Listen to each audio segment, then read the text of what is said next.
Yeah.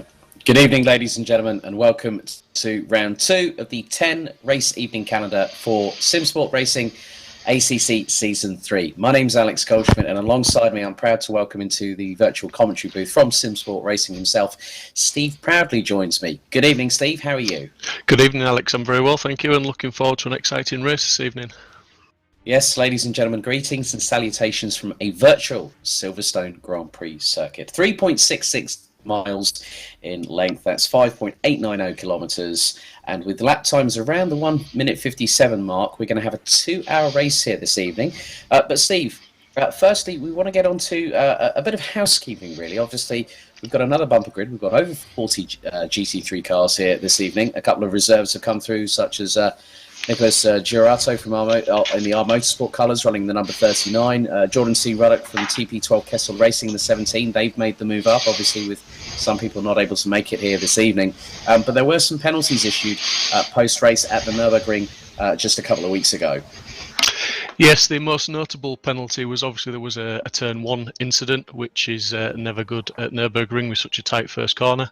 And one car was deemed responsible for contact with at least 4 other cars and caused a little bit of a problem for a few others. Now, the Simsport penalty system is quite harsh on the first lap, as we obviously want to promote clean racing. So that driver has now been issued 8 penalty points to his race licence. And just to clarify that and to emphasise the severity of it, if he reaches 10 points in any one season, he's disqualified for the rest of the season. He's given 2 points per car contact made in any incident. So obviously he collected 4 cars, so he gets 8 points. So that is quite a heavy penalty, but as we say, we're trying to promote clean racing, and first lap incidents, you know, they're the worst. Yes, I think I very much agree with that. Obviously, the driver in question is obviously going to have to watch what they do in this particular race, particularly going into Copse, which effectively we're running on the old variation of the circuit. Rather than going through Abbey as turn 1, we're going to use Copse as a first corner. But then also we look at the dynamics of the circuit, Steve. You know, you've got the iconic Baggett's, Beckett's and Chapel complex. You've got the Hanger Straight, you've got Farm Curve, Abbey, Aintree, the Wellington Straight, Brooklands, Luffield, Woodcote, and they're all named after, so there's a lot of history behind Silverstone, which hosted the first Formula One race back in 1950, and it still goes strong today, 70 years on, and it's going to be hosting 2 Grand Prix this year, which is great for Formula One, but also it's a staple of the Intercontinental GT Challenge. So let's first of all go to the points table after round 1 of the 90-minute race that happened last time out at the Nürburgring. So coming into this round, Chris Crossman for BD Racing leads the standings on 75 points, just 9 ahead of Stephen Haley from the Hitotsuyama R8 squad. You've then got Archie Clifford Roberts running with the editors. He is in 3rd place with 57 points, ahead of Lukas Kakos in the Soul Lamborghini in the top 20, ahead of Dave Hedges, Aaron Walker, James Hartnell, Regan Mitchell, Srekon Novakovic and Henry Wardell rounding out the top 10. Then we've got as you can see, we've got other drivers coming through here too. We've got also the likes of Paulo Tempera, Gavin Utley, Kieran Vidago, João Dias from Portugal, Rhys Wiggins, Steve Hinden, But there are 20 drivers there, Steve, that have scored, with Jeffrey Wolf in the Car Guy Racing Ferrari 488 down in 20th position with just 3 points. But this is very different now. The points again increase, and the winner tonight gets 100 points because we have formats of 30, 60-minute races, 90-minute races, and this is the longest that we'll have over the course of the calendar. We go to Hitotsuyama being the top of the championship standings on the teams, the Editors in second, PD Racing in third, and it's only 6 points between the top two at the moment. You've then got Tempesta, Barnwell, Bexley Racing, RPM Racing, Piston Heads, RS Motorsport and Apex Racing. And you also notice that there is a Fordzilla down in the top 15. So, effectively there's quite a lot still going on here. But Steve, really interesting as we now head into our 30-minute qualifying session. And there is Nicholas Giurato in the number 39 R Motorsport. And this is a real test of commitment with these actual circuits. And I understand there's going to be 2 mandatory pit stops in the 2-hour race we're going to have this evening, Steve. But from your perspective, obviously being part of Simsport Racing, what's one of the big coups about being in a GT3 car on Assetto Corsa Competizione here at Silverstone?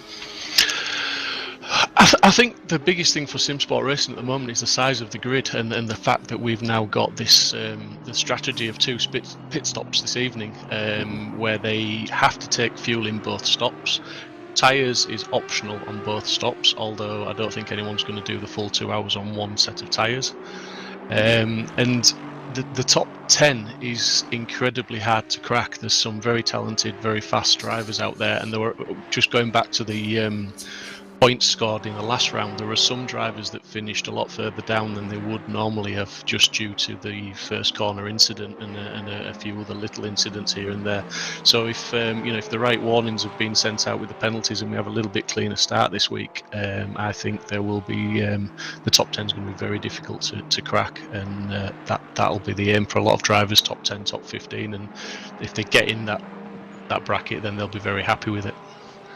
Yeah, Chris Crossman not only took the victory, but he also took a point for the, I think it was the for pole position, and then Archie Clifford Roberts down in third. He actually took the fastest lap, so it's a point for both in these respective respective racing that we'll have over the next 18 weeks. We've done one round at the Nurburgring, which was a 90-minute race last time out, and that was, apart from the first turn incident, Steve, quite an interesting dynamic of just how we really need to get the strategy right, especially in GT3.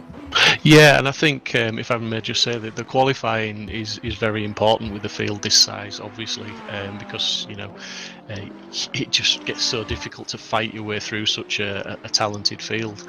But just another name to note is Kevin Critchley, who is racing with the Porsche.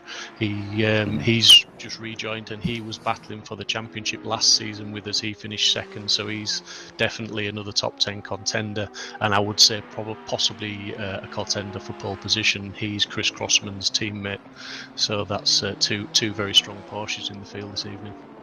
Yeah, and it's quite a strong performance from Chris Crossman last time out at the Nurburgring, my second home, if you will, being part German by descent. But here's James Hartnell in the 168 Tempesta Racing Ferrari 480 GT3, currently running P7 in qualifying at the moment. But Critchley leading the timesheets at the moment on a 1 minute 57.555. Clifford Roberts rounds out the top 2 ahead of Diop, Haley, Walker, Crossman, Hartnell, and that has just changed as Chris Crossman goes top by close to 0.3 of a second, 1 minute 57.270, and the number 3 Porsche 911 GT3R 991-2 derivative. Ruddock, Gakosh and Smith round out the top 10 positions, and Rich Smith is looking pretty good as Chris Crossman has a bit of an off-track excursion there, but in many respects not a bad showing from Rich Smith last time out, and he's shown that the Lexus, even though it's a bit of an old beast in terms of GT3 machinery, you can still use it quite well, can't you? Yeah, and to be fair to Chris, he's new to sim racing. He's picked the Lexus, and it's not the easiest car out of the box. But Simsport Racing is a community, and a couple of the lads have jumped on with him this week, and they've tried to help him with setups. And just from my own experience, I've been on the servers this week with the guys. He has got quicker, and he's definitely improving. Which, it has to be said, there are quite a few drivers that are at that point where they're going to be battling midfield, but they are getting ever faster. I mean, Abdoulaye Diop, who's currently in 4th place, he wasn't in last week's race either, so he's rejoined us. And another very, very quick driver, race-winning driver, and a real-world GT4 driver, I think I'm correct in saying. So another one to watch. Yep, I do recognise the name there. There's Steve Hindon in the number 40, running under the Garage 59 colours in the wonderful Aston Martin Vantage V8 GT3 4-litre turbocharged V8 engine, which also has a 6-speed gearbox in there. So he's currently running 13th at the moment, but already I'm just looking at the qualifying times, and the top 14, which is from Chris Crossman, fastest in the number 3 Porsche. There's Roberto Santoro in the Rinaldi Racing colours, the number 27. He's 26th at the minute, but you said about qualifying being ultra important here, Steve. Top 14 separated by just over 1.1 seconds, and that's just going to really dictate how things are going to go as Santoro now runs his way through into Abbey.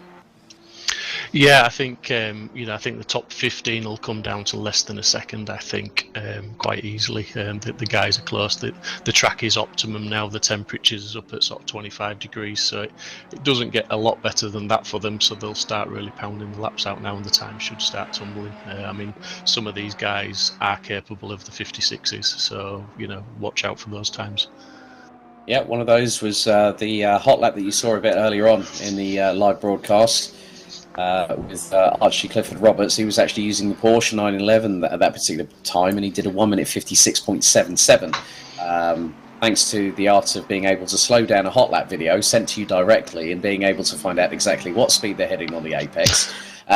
So that's when people say that commentators can talk quite a bit. Well, you've got to put in the research, and I have had quite a few of the competitors actually send me some of their information, but I know that obviously Steve has a lot more information, which is why he's alongside me tonight, and it's really good to have you with me, Steve. Yellow flags out with just over 20 minutes of the qualifying session to go. Chris Crossman.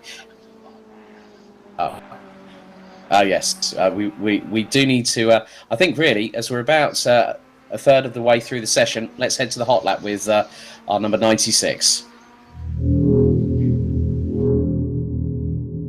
Welcome to the hot lap here with Archie Clifford Roberts in the 96 BD Racing Porsche 911 as we head into Copse for the first time, down from 5th at 150 to 4th and 110. Now we go to the fastest, most iconic part of Silverstone. Through into Maggots at around 148 miles an hour, dropping a little bit down to 140 before getting through into Beckett's, where you're taking it at 3rd gear, 95 miles per hour before going through the left at Chapel Curve, accelerating through the gears down the Hanger Straight. 5th gear, 150 miles an hour will be around about the top end that will get towards the end of the straightaway. Up to 6th, 156 miles an hour down to 3rd, around about 90 miles an hour on the apex there. Now into Vale, we accelerate up the gears through 4th, into 5th, braking from 130 down to 2nd, around 50 miles per hour through the first pass of Club, exiting through the 2nd, around 65 miles an hour. Up the gears once again, 3rd gear, 4th gear. Now across what is the wing complex here, up into 5th, 130 miles an hour before we head into Abbey. And the average speed of the next couple of corners is around 134 mph as you enter into Abbey at around 142, going through at 130 on the apex before Farm Curve at 138. Down a couple more gears, down to 2nd, 55 through Village, then into the left at Loop, down all the way to 1st at 45 miles an hour, slowest part on the circuit, and then you power out through Aintree onto the Wellington Straight before the the final part of the section here at Silverstone. And you're accelerating all the way up to 5th gear, 150, before you put on the anchors, down to around 65 miles an hour in 2nd gear, going through into Luffield, where you drop up to 3rd, down to 2nd again, and then you come out of the corner. And now it's a point of making the apex as best you can, get the power on early, through Woodcote, across the start-finish line, and you reach around 140 miles an hour crossing the finish line, and Archie Clifford Roberts does a 1 minute 56.77. Back into qualifying here at Silverstone, and Kevin Critchley in the last couple of laps alone has done a 1 minute 56.994, and he's just blitzed that again in a 1 minute 56.736 in the number 15. So that's a great lap already. And you were already saying, Steve, that we were going to go into the 156. I mean, Chris Crossman now, he's got over half a second to find. And that's not easy here at Silverstone, let's not forget. It's not. I mean, it's a circuit that you've really got to attack, but you've got to be smooth because, you know, one mistake, especially when you're at the top end of the table there with into the 56s, every single corner, every apex, you've got to hit it, and you've got to hit it right. Otherwise, you know, you're going to lose tenths. Mm-hmm. I think, you know, Chris Crossman will really be attacking it now. Obviously, his teammates on pole, and he's on a good run from a pole and a win last time out, so he'll want to maintain that if he can.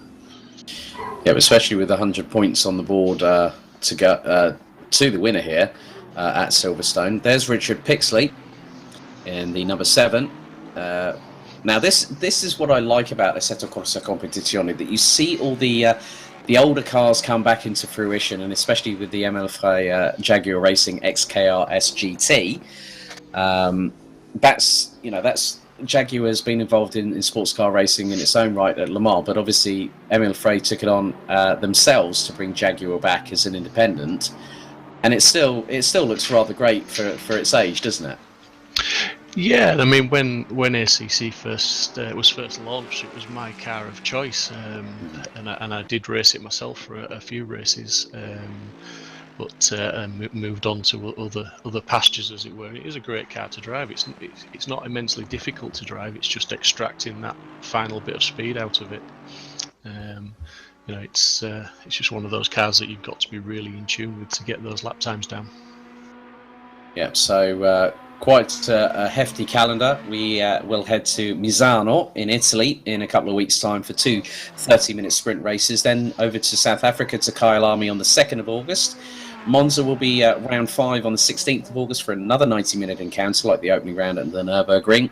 Zolder in Belgium, another place that I've actually visited Zolder quite a couple of years ago, 2016, mid-October to be precise. We've got 2 30-minute sprint races there. Then we head to the iconic Spa-Francorchamps in Stavelot in Belgium, and then Laguna Seca is the 8th round before we head to Circuit de Barcelona, Catalunya, for round 9, another 90-minute race on the 11th of October, and then rounding out the season.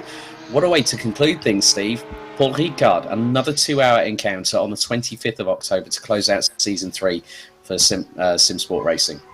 Yeah, it's a very similar track to Silverstone, I believe, in the fact that it's a very fast track, it's a very flowing track, and another one you've got to be ultimately, you know, the smoothest driver will win. And this track, I think, as well as Paul Ricard, it can be quite hard on tyres depending on the setup. I know some of the guys are sort of saying they've got some really fast setups, but the tyres will only last 30 minutes on them. So there's been a bit of tweaking and alterations to setups to get the tyres to last a little bit longer. Just looking down the leaderboard at the moment, we've got a few drivers still out of position on where I would expect them to be. We've got Pinchbeck down in 24th at the moment, showing nearly 2.4 seconds off the pace. I would expect Chris to be up in the top 15. We've got Dave Hedges down in 19th. You know, so there's a few drivers down there with still a little bit of work to do. Would expect to see them up in the top 15. Yeah. So with just 14 minutes of the qualifying session to go here at Silverstone, Kevin Critchley is being closed in on by Chris Crossman, who's got the gap down to points from 0.574 and to 0.114 of a second. Archie Clifford Roberts rounds out the top 3. They're covered by just under 0.6 of a second, as Jeffrey Wolf in the number 86 488 GT3 Car Guy Racing entry looks to improve on 25th position as we've got a brief yellow flag out. Abdulali Diop in the 910, running under the Centerlock Racing colours in P4, ahead of Giorato in the 39, Aaron Walker, Jordan Ruddock, Stephen Haley, James Hartnell and Regan Mitchell rounding out the top 10, all covered by just over 1.2 seconds. You look a little bit further down the order, you've got Utley, Karkosh, Smith, Hinden, Novakovic, Riley, Martin Pilkington down in 17th position, DeBar in the number 20 Audi, Mark Neutelings, Dave Hedges That rounds out the top 20, but still incredibly close at just under 2.1 seconds from provisional pole to 20th place here in the scheme of things at this particular moment, Steve. Yeah, I think the fact that the pace is so hot up at the front now, I think my prediction for the top 15 being within a second is looking a little bit on edge at the moment. I'm not quite sure we're going to achieve that, but like I say, there's a few guys out of position still. I'm not quite sure what the issue is because the track is optimum, the temperature's great, so they should really be hitting those times now, unless it's just, again, with a massive field of sort of 38 cars on the track, it can be difficult to find your own space, but everyone's got to do it. Yeah, and a couple of other things I've just noticed. Obviously, between Chapel and Stowe, you've got the iconic Hanger Straight. From Aintree to Brooklands, you've got Wellington, and then you've got the long drag down past the Wing Complex on the right-hand side between Club and Abbey. And that's where the drivers are really going to try and use the slipstream, use the toe, possibly gain, if they can, a tenth, maybe a tenth and a half on each particular straight to maximise their opportunity. But it's not easy when you're having to deal with dirty air on the cut with the car, throwing that over your, the aerodynamics of your GT3 car whilst you're going through certain corners. Yeah, I mean, it's certainly, especially through the faster corners, it can certainly make the front end feel a bit wishy-washy, and you lose that stability and that turning ability, and that scrubs the tenths off laps. Where you might be able to hold it a little bit faster, you're having to lift off just to get the car to turn in. But I'm sure the guys will do it. I mean, I see Pinchbeck, he's jumped up to 14th now, so that's a little bit better. He's obviously found a clean lap. I mean, the other thing is when you get in the slipstream of somebody, it means you're behind someone, and if you get in a slipstream and you come into the corners, then all the good work can soon be undone just by being held up for that corner or two. Yes, especially when it comes to measuring your braking point, as Kevin Critchley again extends the gap over Chris Crossman to 0.231 seconds here at the fantastic Silverstone Grand Prix circuit, as we are using the international pit straights, not the main the national pit straight, as here's Stephen Haley in the number 24 Audi, running in P5 at the moment, 0.903 off of provisional pole. There's another Audi just behind.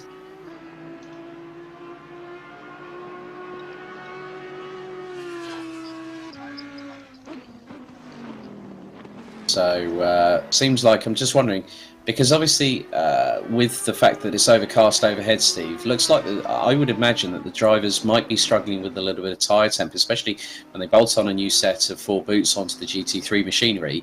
It's not easy when you're trying to gather that temp going through an outlap, and then when you try and commit, and then as a result of that, the brakes aren't going to be up to temperature, the car's feeling on edge, it's feeling skittish, a bit tail happy through the corners, and its wheel spinning like a good and going out of the corners when you're actually accelerating, like say coming down towards the Hanger Straight. It's not easy to try and keep that composure under such distinct pressure under qualifying situations. It's not. It's very difficult, and I mean, personally, if I was out there now, I'd be putting enough fuel in now to go out for the last 10 minutes of qualifying.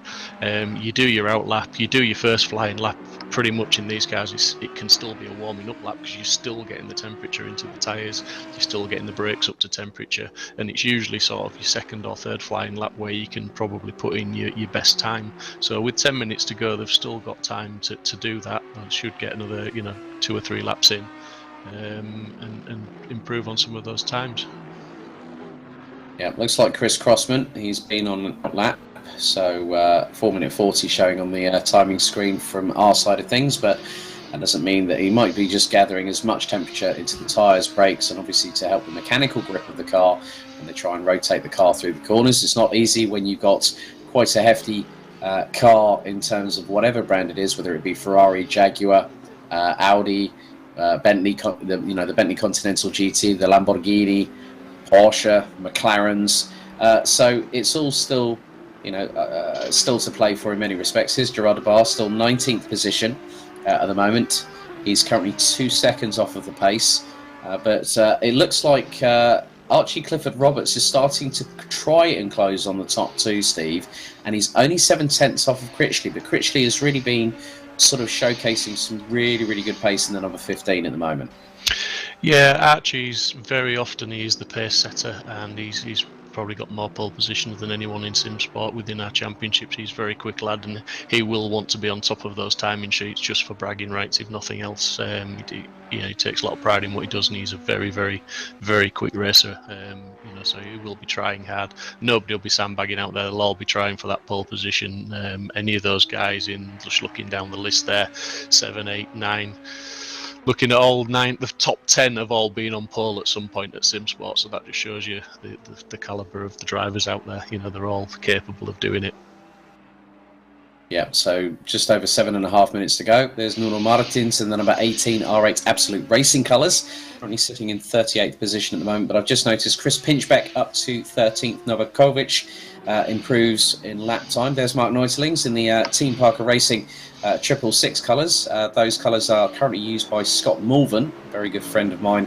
Known him and his dad Dominic for quite a few years now. I remember when he was back in his Formula 4 days, but obviously had a really good couple of exchanges on Discord with Mark. He's a really nice guy, and very, very helpful, as a lot of the guys are in Simsport Racing. He's just set a personal best of a 1 minute 58.479. Sreko Novakovic, who's in the 357 Ferrari, who I think that is him just behind, currently running in 17th position, 1 minute 58.485. Henry Wardell, who's also improved on lap time. That's a 1 minute 59.088. Roberto Santoro also improves, and Neil Kirkland also improves in terms of their lap time. So drivers are finding some pace out there now as the track is evolving as we get to the last 6.5 minutes. Yeah, I think it's all lining up to be a fantastic race. You've got drivers like Regan Mitchell, who's in 11th, who's not necessarily the greatest qualifier. He's a fast driver, but when it comes to race pace, he's very, very clean, very consistent, and he can bang those laps in. And I guarantee that if he qualifies in 11th, he'll definitely finish in the top 10. Yes, well, you mentioned Regan. Funny enough, he's 8th in the standings, running under the RPM Racing banner in the Black Falcon Racing colours. 39 points to his credit in the Mercedes-AMG GT3, as there's a little bit of kick up of the dust from Mark Neutelings there. But yeah, I mean, just looking at the top 8 from 1st to 8th, this could really change the championship standings in some respects, as we see Regan Mitchell now coming through into Maggots, Beckett's and Chapel.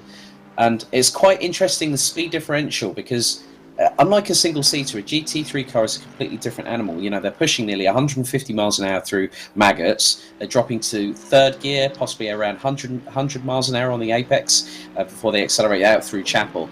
And it's quite an interesting test that when you've got a bigger car, you've got more weight to consider. You've got potential tyre drag, you've got temperature. If you've not got temperature, you're not going to go flat out through Maggots, Beckett's and Chapel. You're not, and I think in the heavier cars as well, the weight transfer plays a massive effect. So if you're not quite as smooth as you should be, or you just hit that braking point wrong, and you've got too much of a steering input in at some point, it can really scrub the time off when it initiates that slide or a bit of understeer somewhere. So yeah, they're very difficult beasts to hammer around at full speed, and I'm sure we'll see a few little mistakes in a 120-minute race. It's going to be a test of concentration for some of the drivers. And with 2 hours here at Silverstone, that's no easy ask. I think what the biggest thing is that hopefully they'll have a lot of hydration on standby, because you and I both know, Steve, that it doesn't matter whether you are a rear-wheel driver or a sim racing driver, you will be concentrated. Your eyes will be on stalks, you'll be pushing like crazy. The direct drive force speed feedback that your steering wheel might be set at home, or in like a man cave or something like that. It's going to really test them, because this, we had 90 minutes of the Nurburgring, and it wasn't easy. We go to 2 hours at Silverstone, 2 mandatory pit stops, and again, it just ups that skill set. It ups that motivation to want to be the best out there in Simsport Racing, but whilst racing clean and fair. So these drivers are really going to be under duress for the duration of the 2 hours, because it's all about strategy. Absolutely, and obviously speaking from experience of when I've been racing with these guys, we can finish a 2-hour race and we're all in Discord, and it takes us another hour just to calm down, cool down, and we'll just sit there talking about the race, and it's just coming down from that adrenaline rush, because you do get so involved, your concentration levels are so high, the sims are so immersive, there's guys playing in VR, there's guys on triple screens, as you say, they've got all the bits of gadgets and things to make it as immersive as possible. level, but that all brings the concentration levels up as well. And 2 hours, it's certainly, it's testing. It'll certainly, the lads will certainly be sweating by the end of it. Yeah, and probably losing a couple of kilos in the process. So the last 180 seconds of qualifying, Kevin Critchley, now on your screens in the number 15 Porsche 911 GT3R, is still leading qualifying. He's going to try and see if he can push that gap a little bit further ahead of Chris Crossman. So Kevin has done a 1 minute 56.619. Chris Crossman has done a 1 minute 56.850. Stephen Haley now up into P3. Having done a best effort. There's Lukas Kakos in the Barwell Motorsport colours in the Lamborghini Huracan GT3 Evo, 9th at the moment, and Lucas was very, very quick last time out at the Nurburgring. Yeah, Lucas is a driver of old. He's done a few seasons with Simsport on and off when we were in Seca Corsa before Competizione came out, and he's a very, very quick driver. Just to mention Steve Haley, it's nice to see he's got squeezed up into 3rd place, although Archie won't be too chuffed. Steve switched from the AMG last season to the Audi this season, and he's giving it very mixed reviews at the moment. He's still not settled into that car, so I think there's more speed to come from Steve once he starts getting in tune with the car. Yeah, I think Steve was one of the people that actually sent me their information.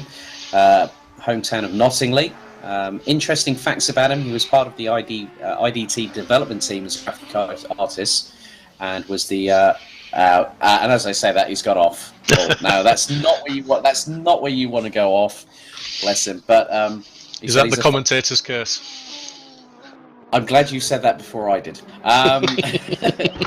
But he's a founding member of Simsport Racing, which is great. And he's running on the Hitotsuyama colours. There's Adam Iselovic, also one that didn't have the greatest of races last time out of the Nurburgring. But yeah, I think one of the greatest things is when we ask drivers for their about you information, this is what Steve has put down. He's gone, I'm a father of many and a granddad to 3. I've been married 10 years to a very patient wife. I'm an alcoholic when in the presence of Steve Proudly. Not true. Love nature and my beloved Yorkshire. I'm very technically minded with an interest of all things PC and gaming, which is why his own PC is actually one that he has custom built. It's running on an Intel i9900K, 16 GB 3200 DDR, NVIDIA GeForce 1080i 11 GB custom built. That just shows the commitment of some of these people in this, that they want to make it their own. And he's using the Oculus Rift S, so he's gone full VR, and it just shows that when it becomes more than a hobby and it becomes a passion, a different side of the individual comes out, doesn't it? Absolutely, and I mean, just to run groups like this, you don't do it just for the fun of it. You do it because you're passionate about it, and you have got to have very understanding wives, partners, whatever, because it does take up a lot of time, and the commitment is, you can't question the fact that the amount of time that admins put into running these groups, and then the enjoyment is these events like this, the races, so where Steve is up at the front, he'll be loving that. He'll be looking to stick with Mr. Critchley and Mr. Crossman if he can keep 3rd place, which I think he may do now, unless Archie's got an answer for him. But he's still in the pits at the moment, so it's not looking likely. But yeah, it's a passion and it's a commitment. It's not so much just for fun anymore. When you, as I say, when you're an admin, you put so much time and effort into it. And let's not talk about the finances. We're not even going to go about that because I think it's been talked about over the last 3.5 months to Kingdom Come. But at the moment, the checker flag is out for round 2 here of the Simsport Racing ACC Season 3 season. So Kevin Critchley takes provisional pole with a 1 minute 56.619 in the number 15. Chris Crossman will line up alongside in the number 3, our current points leader coming into this round. Stephen Haley and Archie Clifford Roberts will provisionally be on row number 2, ahead of Aaron Walker and Jordan Ruddock in the number 99 in the 17. Abdullahi Diop and Lukas Kakos will be on row 4, ahead of Nicholas Girato and Aaron Martin Pilkington. James Hartnell and Regan Mitchell will line up on row 6, ahead of Gavin Utley and Dean Riley. Dave Hedges will complete the top 15 with Kieran Vidago alongside. Chris Pinchbeck and Rich Smith will round out row 9 with Gianluca Di Luca and Steve Hinden rounding out the top 20. Then it's Mark Neutelings and Adam Isalovic on row number 11, ahead of Sreko Novakovic and Gerard de Bar in the number 20 Audi. That'll be row 12. Jeffrey Wolf and Henry Wardell, that is row 13, ahead of Mark Raddenberry and Rajiv Kalsi in the number 47. Roberto Santoro and Ian Tamkin round out the top 30 positions. And what's more, Steve, they're covered by about 2.8 seconds, as I think very, very soon we may be going racing for 2 hours here at Silverstone. Yeah, it's a nice tight grid. I'm not sure it was quite the 1 second I predicted for the top 15, but it's still close. I mean, the top 3 are all within half a second, and then if you take it down from sort of 5th place, 4th, 5th place down, it stays very tight. So we should be in for an exciting race. I think once they start battling as well, and hopefully they can, Mr. Crossman and Mr. Critchley might start tripping up over each other, and the battles will ensue, I'm sure.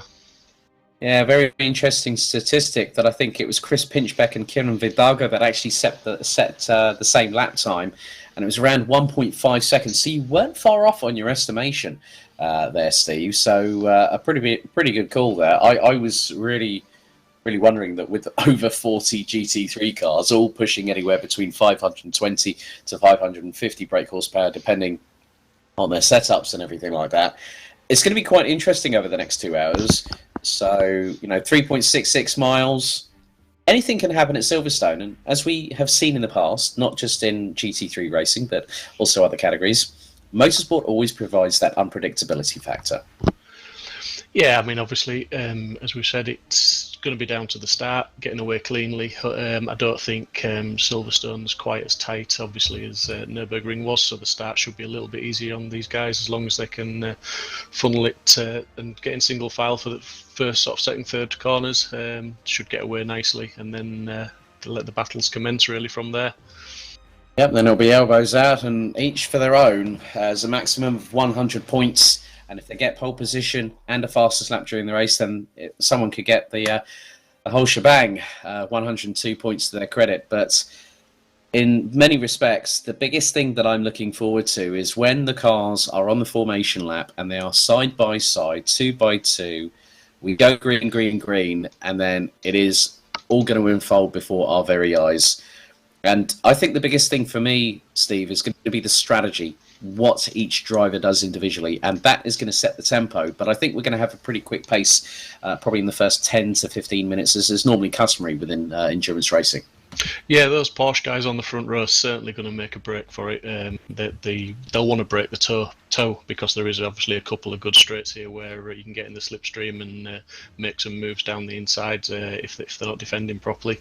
So yeah, they'll want to get clear, but I do think they'll be battling each other. So I foresee a good battle right through the top 10, top 15 tonight, and I think it's anybody in the top sort of 6, 7 places at least could win this quite easily if people start tripping up over themselves. And that is something that we will find out over the next couple of hours. So we are here at the home of British Motorsport, Silverstone Grand Prix circuit, and in many respects, I think it's going to be an absolute cracker. We'll be back in just a moment when we get the race underway very, very shortly here. Hold on to your hats for round 2 of Simsport Racing, Assetto Corsa Competizione, Season 3. Back in a moment.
You'll have seen the advertisement for Simply Race now reopened as of yesterday afternoon at 12 noon. Head to their official websites, book your place. You can go to all their social media channels. Simply Race now back open for business as we are about to get things underway. It is an all Stuttgart front row here at the home of British Motorsport for Simsport Racing, Assetto Corsa Competizione, Season 3, Round 2. 2 hours of racing. Myself, Alex Goldschmidt, and Simsport Racing's very own Steve Proudley in the virtual commentary box. What a glorious sight there, Steve.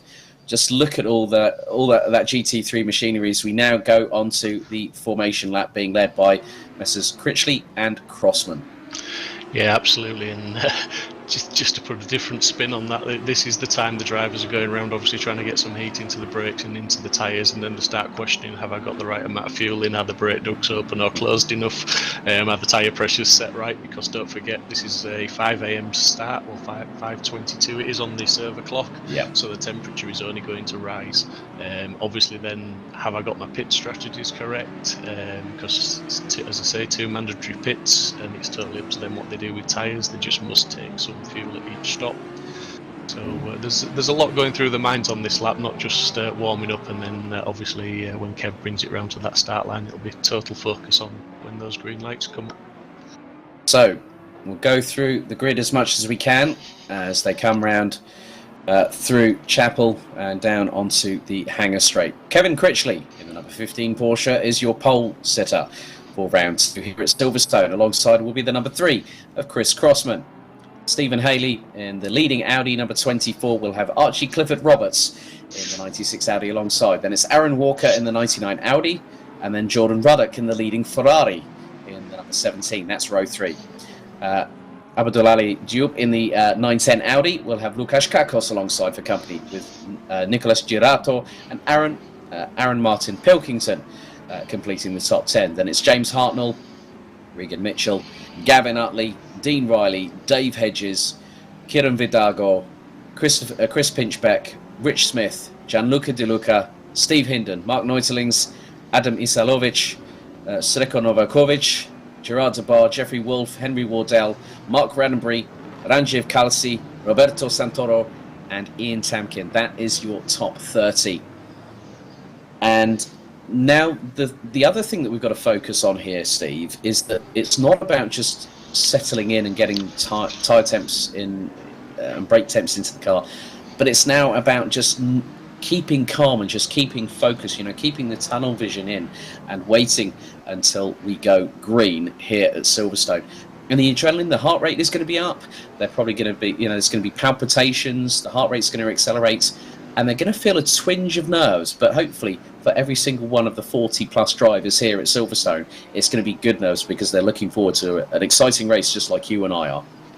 Absolutely, yeah. And once they come round and the line up 2 by 2, that's when the things really start to happen. They'll just start focusing, looking straight forward, watching the green lights. The further down the grid you are, you'll still be watching those green lights, but the minute those have gone, you'll be looking at that car in front.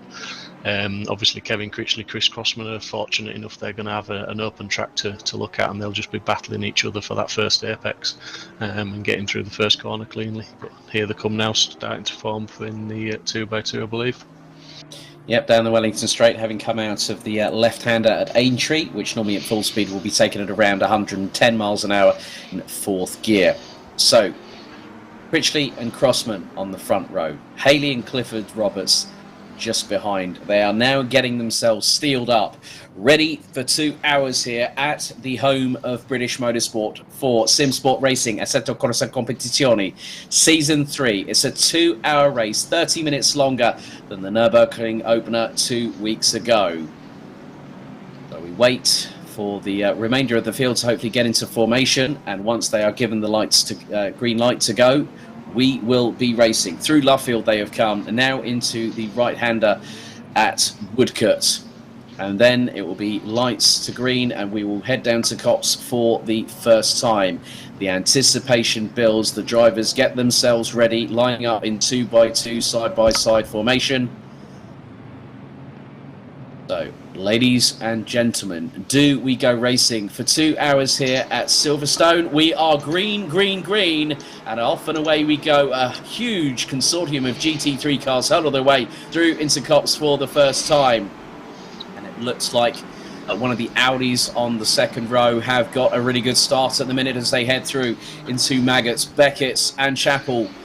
And that is a really good start for Kevin Critchley in the number 15. He's absolutely blasted away from the driver alongside him. Round 1 winner, Chris Crossman. Archie Clifford-Roberts past Stephen Haley up into P3. And look at the battle between Aaron Walker and Jordan Ruddock. That is for P5 and P6. It's side by side for 4th and 5th now, going down in towards Stowe for the first time.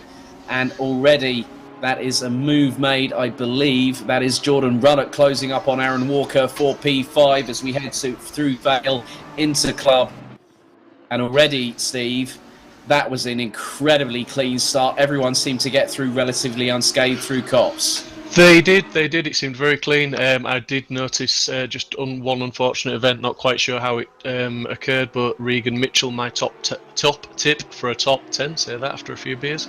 He is now down in 30th place, I believe. He left the track. I caught up with him and he was facing the wrong way, but I believe he's obviously had an incident. So he's still not out of it. There's obviously 2 hours to go. Long race. He'll climb his way back up, I'm sure. That's always the case when there is a bit more time on the clock, and there is Stephen Haley, who lost out to Arch, as he's more commonly known, Clifford Roberts. So that's going to be a really good battle for what is P4 on the road, but really good to see Aaron Walker in the number 99. He's battling away with Jordan Ruddock in the number 17, the leading Ferrari. James Hartnell down in 10th place in the 168 Ferrari 488 GT3. Let's have a look at this replay now. They're coming through. And now James Hartnell actually turned, I think had a little bit of contact there with Regan Mitchell, so that was why he was turned around. And then I think that was through the Maggots, Beckett's and Chapel complex there. There's Dupe in the Santalock Racing colours in the 910 Audi, and he's closing on both Ruddock and Walker as they go side by side. That's very hairy indeed. Through Maggots into Beckett's. Now they'll then head into the here's another replay. Here's the number 66 Nissan R35 GTR. Oh, the 75 Porsche gets a punt. Oh, not what you want. And I think that was through Stowe there. Yeah, not an ideal situation, but hopefully the lads will get it back on, not too much damage, and get back in and get some racing done. Obviously, if there is damage, they could potentially use one of the pit stops just to jump in and repair if required, and then get back on the track and see where they fall into the order. But it's really good to see the racing up front, although Kev's obviously just pulled out, by the looks of it, about second on Chris. Archie close behind, Steve Haley following on, and as you say, Aaron and Jordan and Abdley all battling away. So the top 10 still reasonably tight, and there's lots of room for some battles.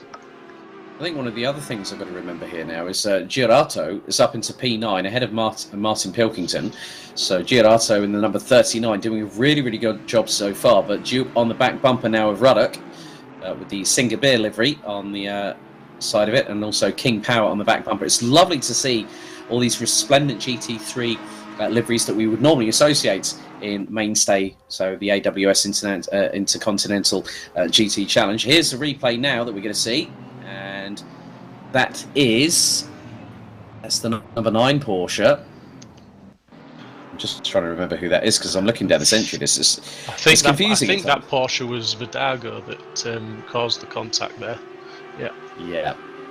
Nice. Thanks to our friends at Simply Race for Mike Yao for giving us some great angles. So that's why Regan Mitchell then got turned around. So Kevin Critchley, in the meantime, has set the fastest lap of the race, a 1 minute 57.765.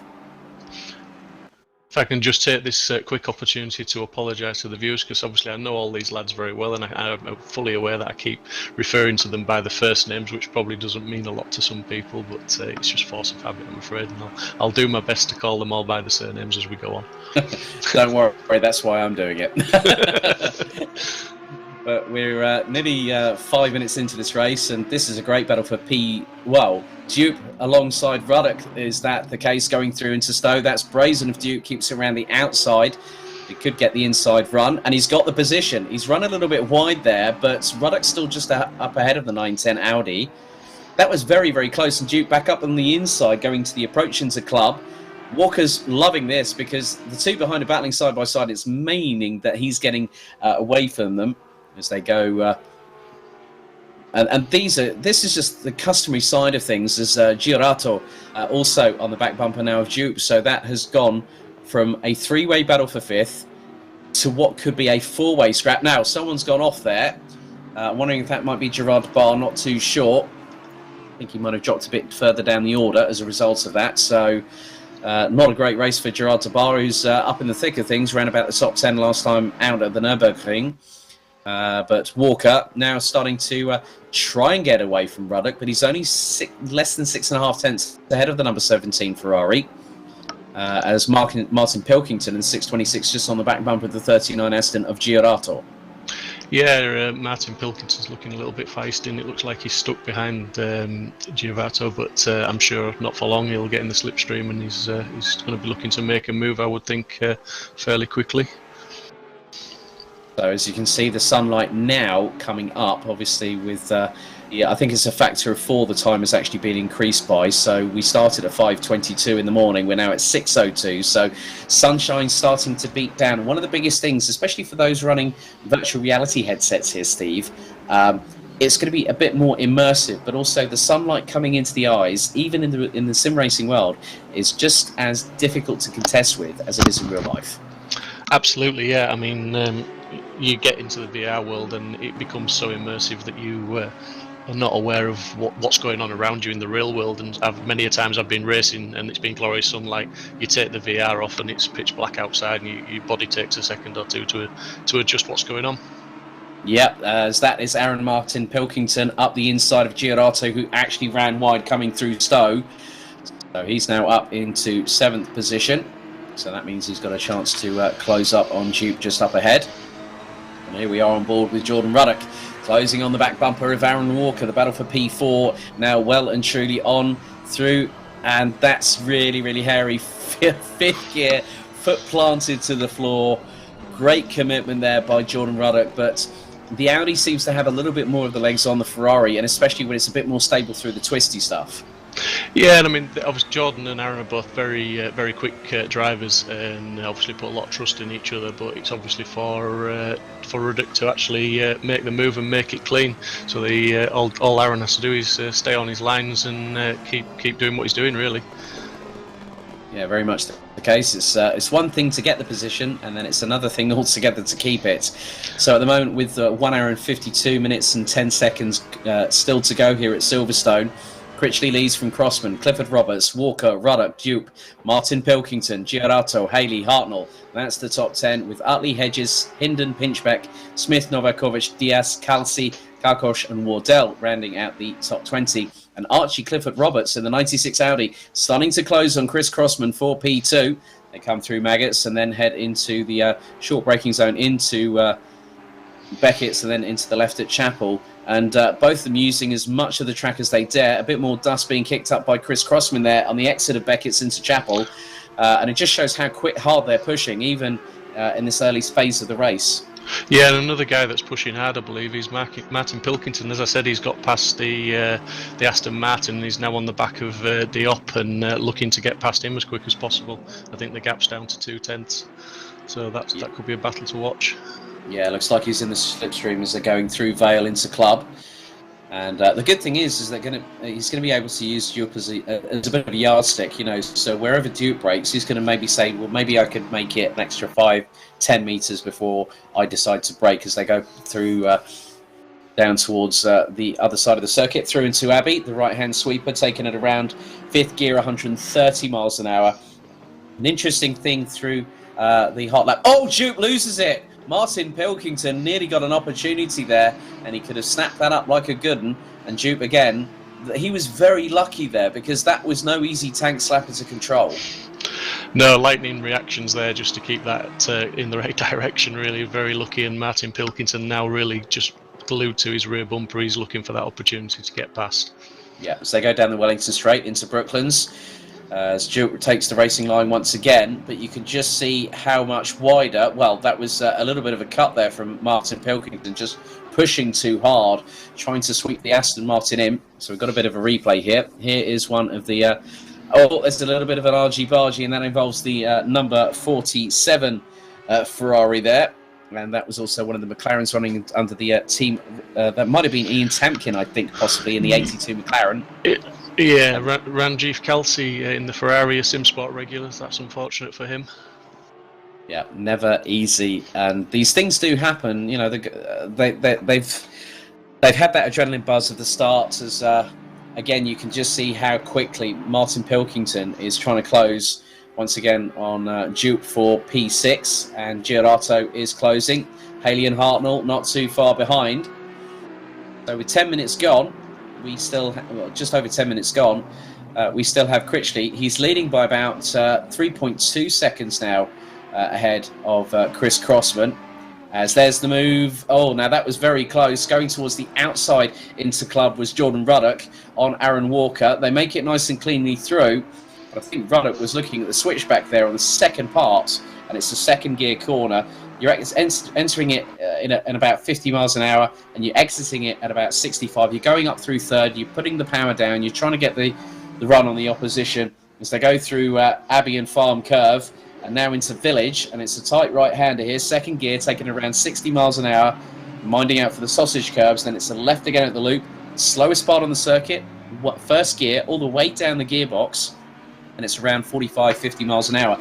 But then they start accelerating onto the Wellington Straight here, Steve, and they're building, and they're already exiting at around 110, and they're going to break from around 150 miles an hour in fifth, back down to second. So it's a lot. Oh, no, that's not what you want. Oh, Ruddock goes into the back bumper of Walker, and they both lose out, and that gives an opportunity to both Duke and Martin Pilkington there.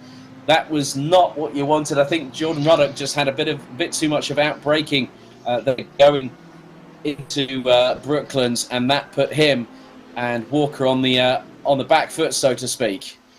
Yeah, I was just going to say on the lead up to that, they were showing great trust in each other, and it was getting very, very close. I'm sure Jordan Ruddock will be absolutely gutted at that contact. As to say, obviously Aaron will be very disappointed, but that's all down to Jordan. Was that straight slapped him in the back and pushed him off. So yeah, he'll be absolutely gutted with himself. Just as a few, I mean, the field's getting spread out now, but the battles are thick all the way down. Regan Mitchell, who was originally down to into 30-something after that exit in the first section, he's back up to 22nd with Dean Riley, another driver that's out of position, literally within half a second of him chasing him down. So that's two potential top 15 drivers battling away further down the field.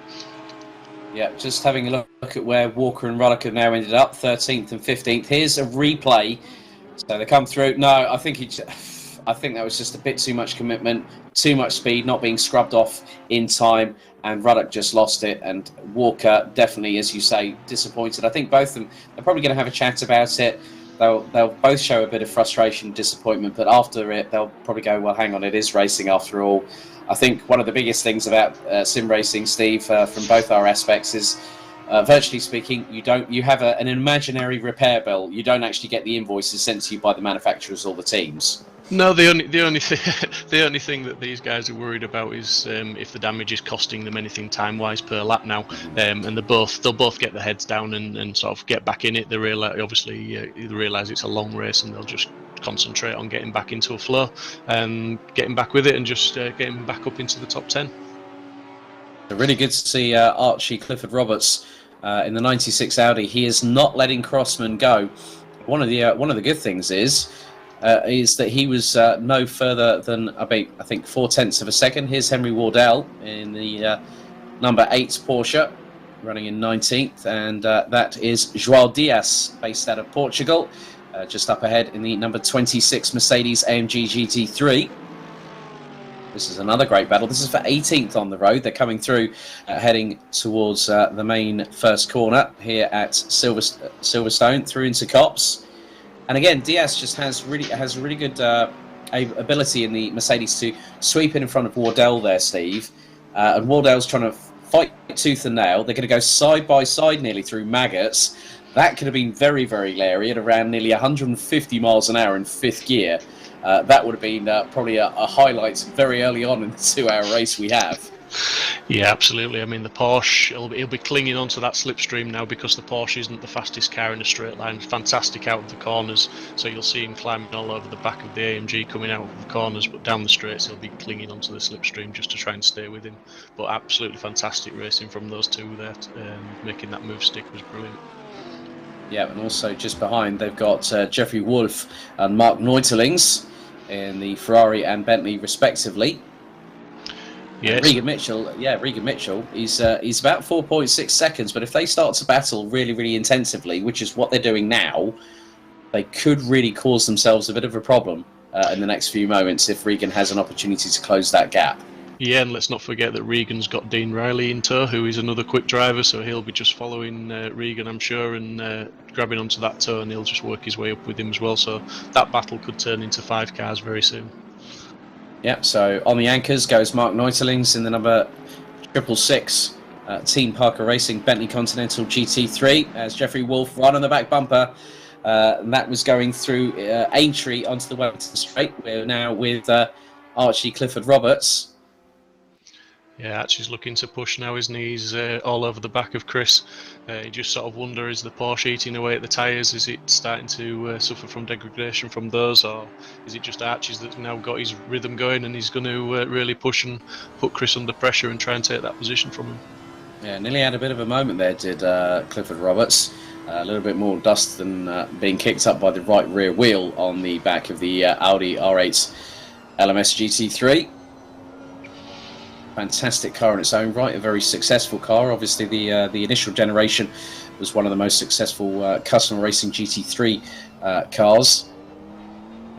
But still, I mean, great to see a brand like Audi still keeping its big toes in the water in GT3 racing.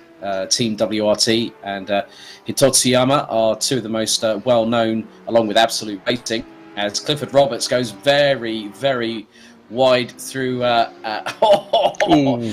if you couldn't have called that, that's a brilliant textbook move there from Archie Clifford Roberts up the inside. That's through Village. He tried to go for it, that, like the way he was measuring that, as there's Henry Wardell past Joao Diaz there. That's the move for 18th position, but just the way that Archie measured Chris for that move through Abbey and Farm curve, he absolutely nailed it and nailed the brakes perfectly in the braking zone, outbraking Chris into Village. That was a textbook GT3 manoeuvre there.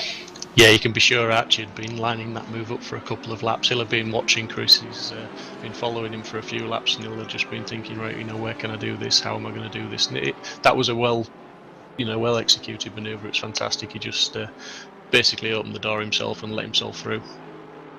Yeah, that was that's definitely one where it just really captivates your attention, and then all of a sudden he's done the move before you know it, right under your nose, and pulls the blinder out of the hat, a bit like a magician and its rabbit. But a little bit further down the order, as you can probably see, Jeffrey Wolf is still battling away with Mark Neuterlings. That's for 20th position. So Bentley versus Ferrari, and I think Jeffrey had a bit of a difficult one at the Nurburgring, but he's now into the top 21 position here at Silverstone. He's really closing now on Mark, and this is another great battle where you see cars that have competed in the Liquid Moly Bathurst 12 hours. They've competed at Macau, and then to see them on our screens now being streamed, and these guys just having an absolute blast of a time.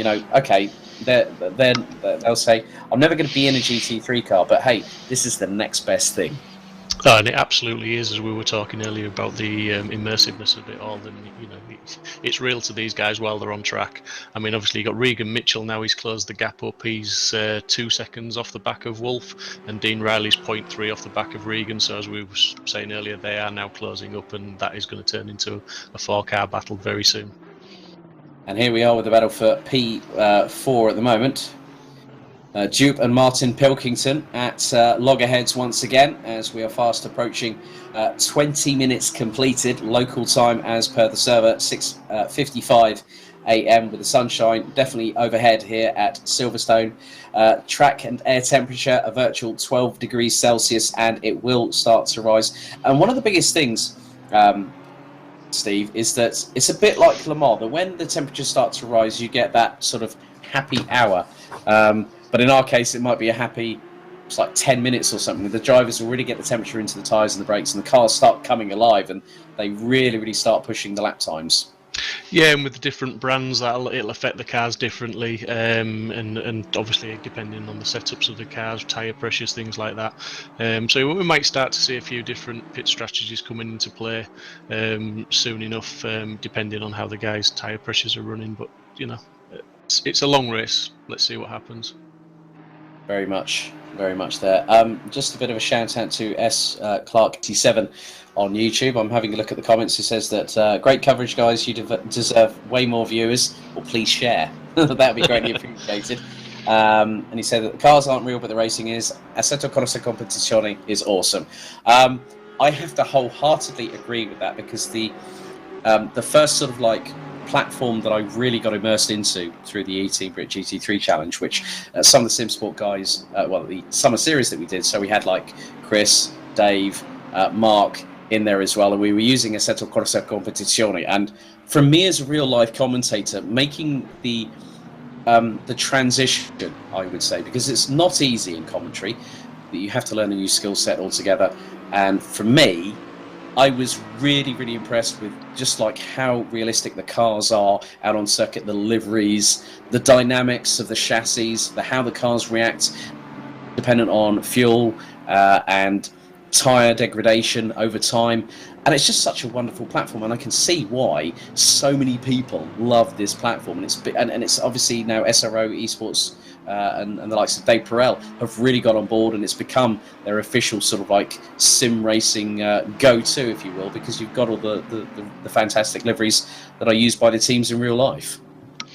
Yeah, just looking at this battle now, we've got Pinchbeck under pressure from Ruddock with 0.2 behind. He's going to be looking to make a move on Chris and regain some positions that he lost earlier. But that's a great battle there. There's probably four or five cars all within a second of each other. Yeah, it looks like you've got Aaron Walker and Gavin Utley just up ahead in 13th and 12th position respectively, and then not too far behind, well, not too far ahead, they've got Rich Smith in the Lexus, and he's currently running in P11. So for those watching at home, the same thing applies as to what we had at the Nurburgring. They have 2 mandatory pit stops. So the orange colour with the number 2 in it, that is how many pit stops need to be served during this race. As here is Pinchbeck really being hustled now by Ruddock. And Novakovic is only 3.9 seconds behind this battle in the 357 Ferrari 48888 GT3. So we are. It's really interesting now that we hit 7:08 a.m. local time, Steve. And again, the times are starting to decrease as Kevin Critchley has set the fastest lap of the race a little bit earlier on, a 1 minute 57.765, and they're running in the 158s at the moment. Yeah, I mean, the track temperatures are still really, really low there. I think they're around about 13 degrees at the moment, so obviously still not in an optimum window track temp-wise, but that obviously will be climbing as the sun comes up, and it's looking like the forecast is for a dry race.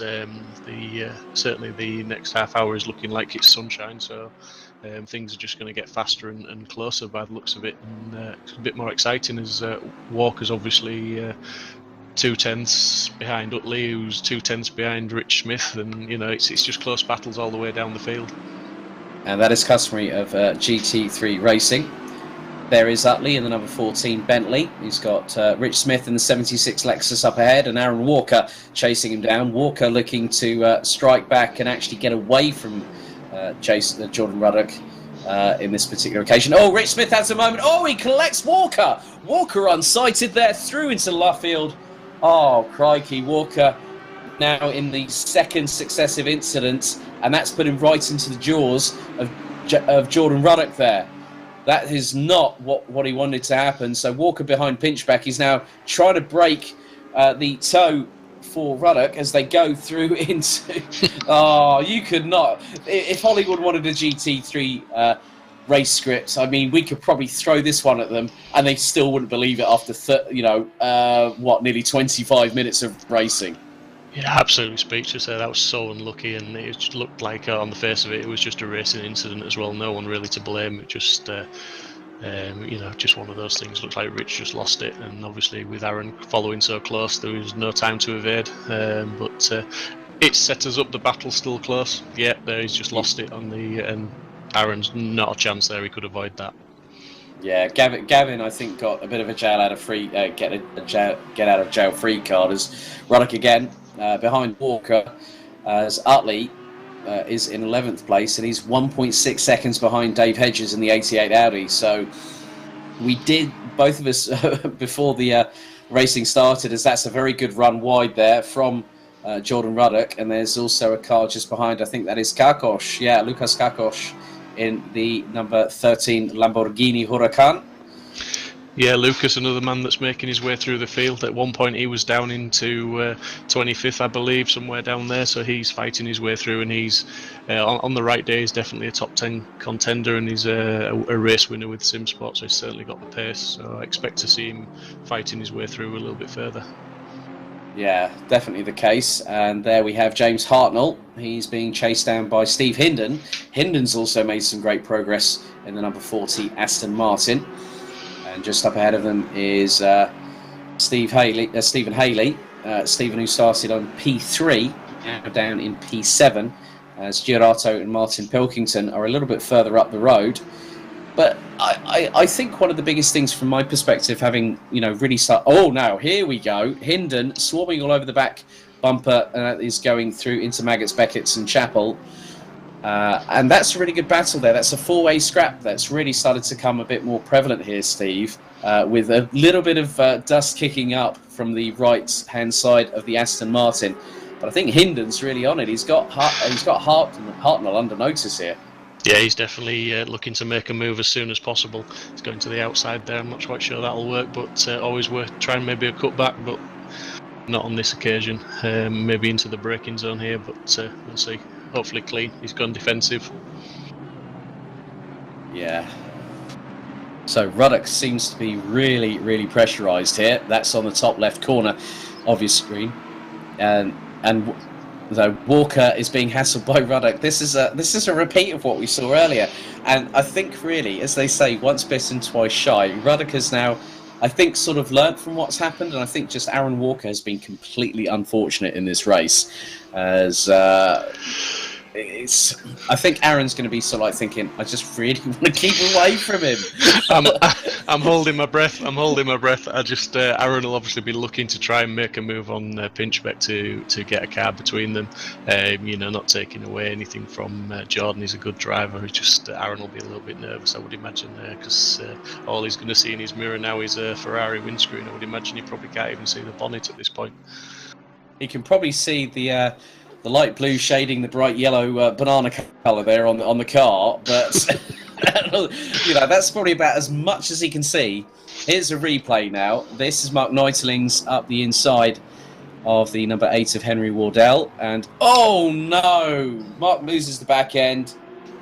Henry's got nowhere to go. But again, it's just about how hard these guys are pushing.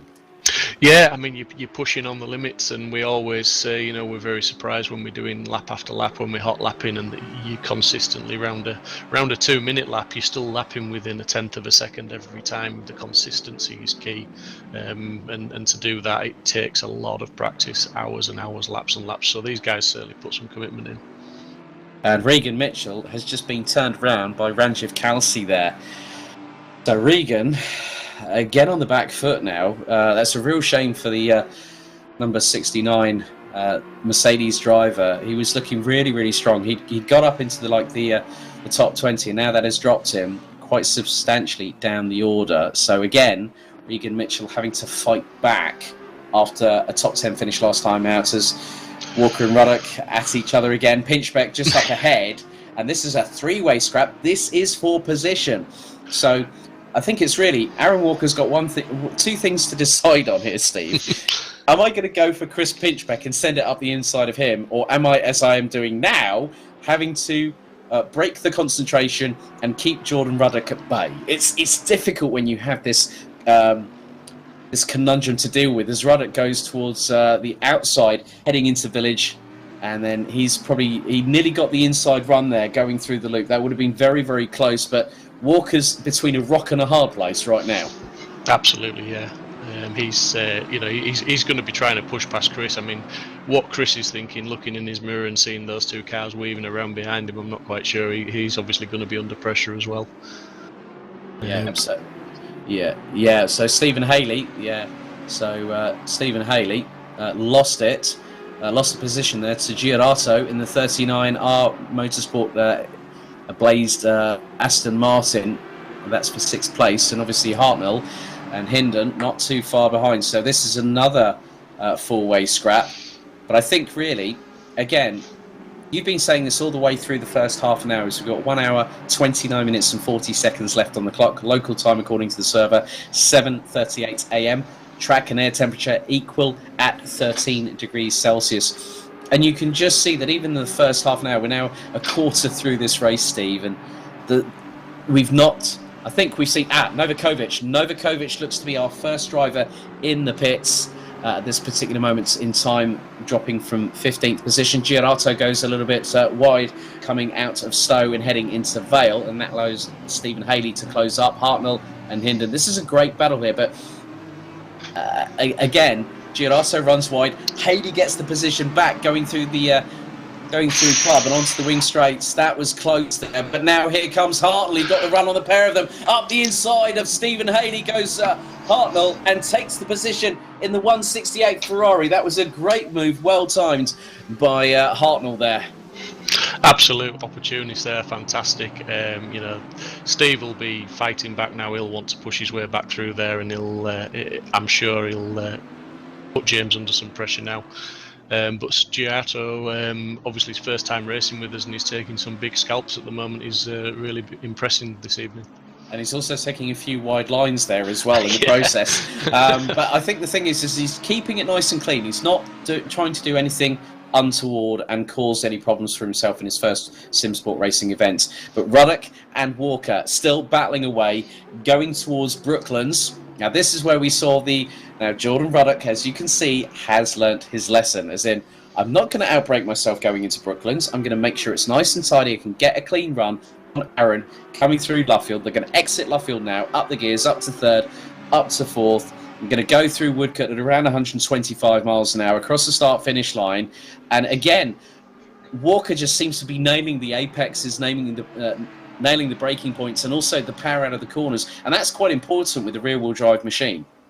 Absolutely, yeah. I mean, you've got to be patient with these guys. You've got to get them on the apex. You've got to wait for it to turn in, so you can get on that power as soon as you can.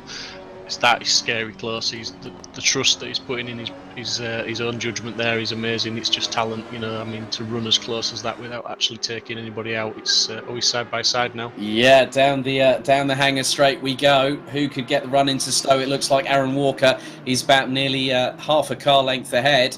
Walker will get the inside run. Ruddock's going to try, I think, possibly if he can, through the corner. He gets a great run out there through into Vale.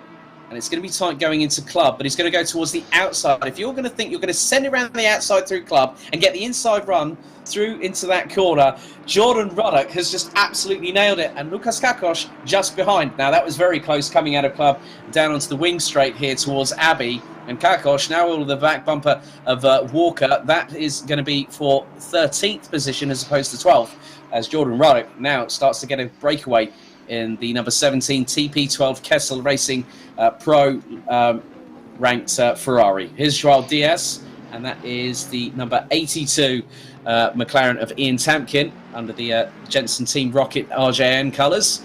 And there is Jeffrey Wolf in the mix there too. Oh, Diaz runs wide. Yeah, all these guys showing each other great respect, running as close as they are. Like you say, track limits coming into question a couple of times, but the game automatically, or should I say, the sim automatically handles track cuts and issues warnings. And once you get a set number of warnings, you will get a drive-through. Yeah, so just keeping an eye on what's happening. I think we've got a few drivers now starting to pit. I think Giarato might have gone in for a pit stop, which is the case, dropping in from what was around 5th position. So the number 39 might drop out of the top 10. So some drivers will have to, as Steve said earlier on. There goes Jeffrey Wolf up the inside of Joao Diaz in the number 26 Black Falcon Mercedes AMG GT3. So Wolf up into 18th position. And it's very, very good to see this close quarter racing, Steve, because, as you said, they are respecting each other. I'm sure that, some will probably have their headphones and their microphones on mute whilst they're in the driver's Discord chat. But I think at the end of the day, some of them might just decide to mute and see if there's a bit of banter going on whilst they're all driving, going, oh, that was a bit of a hairy one going through maggots, wasn't it? Yeah, I mean, it's important to remember that this is the second round of a championship, and it is only the second or third time some of these guys have raced together. So a big part of racing together is learning each other. So everyone's still on a learning curve, and some a little bit steeper than others. But yeah, it's good to see the close racing. Yeah, so Joao Diaz now is on the back bumper of Jeffrey Wolf as they head down to Stowe before they head into Vale. A couple of interesting tidbits of Joao, 26 years of age, running the number 26. He's from Macedo de Cavaleiros. He's three interesting facts. He's a musician, he's got a love for sim racing, and he loves getting behind the wheel of a go-kart. Top man. Yeah, he's definitely got a teacher's pet mark in my book, because I love karting and I also love sim racing from a commentator perspective and also spectating it as well. He said, if any, what real racing experience? He said, I wish I could do laps in a GT3. Well, you got the next best thing, mate. You're doing a really good job out there. And he said just his racing goals are always the same. Having fun and also finishing the races. Because as they say, Steve, to finish first you must finish. Absolutely, and I think we've seen a little bit of an issue for one or two of the faster drivers that have dropped down the field, and racecraft plays a big part of battling your way back through some of the slower drivers, because when you say slower drivers, it's a bit tongue-in-cheek, because you may be talking 0.3, 0.4 of a second a lap slower. It's not a big difference. Just worth mentioning, there's probably about half a dozen cars that have actually completed a pit stop now. Some of the guys further down the field have been in and done whatever they're going to do, whether it be tyres and fuel. Yep, so here is a replay. Oh, now that is the 135 Aston Martin. Oh, Gerard de Bar's involved in that one too. Unsighted. That's a real shame. And that was Gianluca Di Luca. Some of the drivers that have pitted, Girato, we already mentioned. Rich Smith has pitted. Steve Hinden has also pitted, along with quite a few others. Henry Wardell, Lucas Karkosh, Jordan Ruddock, Dave Hedges, Aaron Martin Pilkington. Chris Crossman has pitted, I believe, there as well. Dean Riley in the number 2, I think, has also pitted. So there's quite a lot of, I think there's a couple of drivers. Nicolas Girato has pitted twice, as has Gianluca Di Luca. As Jeffrey Wolf now battling for what is 15th position. I must be honest here, Ian Tamkin didn't really have a good showing at the Nurburgring, but he seems to be a little bit better here at Silverstone. He's running in the top 15 at the moment, yet to make a mandatory stop for one of the two. And really keeping the Ferrari at bay here is Ian. Yeah, Ian's he's new to Simsport. He's been putting some laps in with us, and we've been helping him along with a little bit of coaching. Not that he needs a lot, but he's really showing that he's putting it all to pay this evening. Top 15, that's fantastic for him at the moment. Mm-hmm. And again, Joao Diaz getting in on the action. So three-way scrap. Oh, that was close. Oh, Jeffrey Wolf turns around Tamkin. Oh my goodness me! Great battle until that point. Real shame for Ian Tamkin, so he loses at least 2 positions. But I think at the end of the day, a little bit of rubbings racing, that might have just been the slightest amount of contact there, Steve, and it's just turned the 720S GT3 around. Yeah, it's unfortunate. I mean, racing. It's you get a little bit of contact. I'm a little bit disappointed in Wolf not waiting for Tamkin. It's one of our Simsport rules: is if you take somebody out where it blatantly was his fault there, he should have waited for him to rejoin in front, regardless of positions lost. So the stewards will look at that and they'll take that into account with any penalties given out.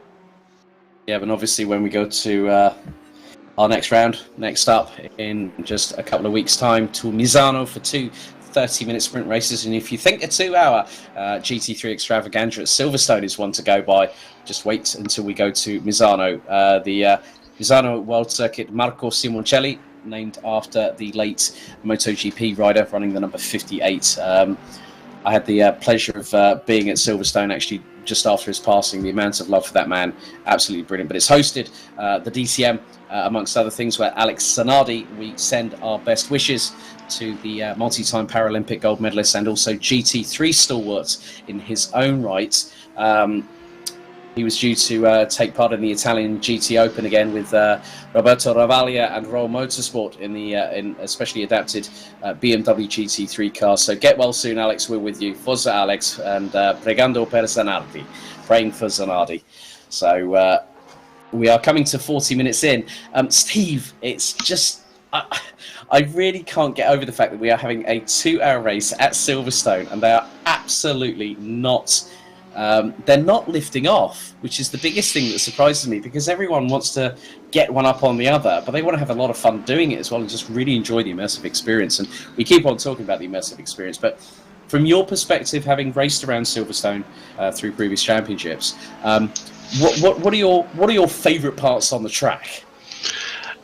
Well, to be honest, Silverstone's always been my bogey track. It's not one that I've never really enjoyed that much. Although in recent races, I have got on to terms with it and had some reasonable results.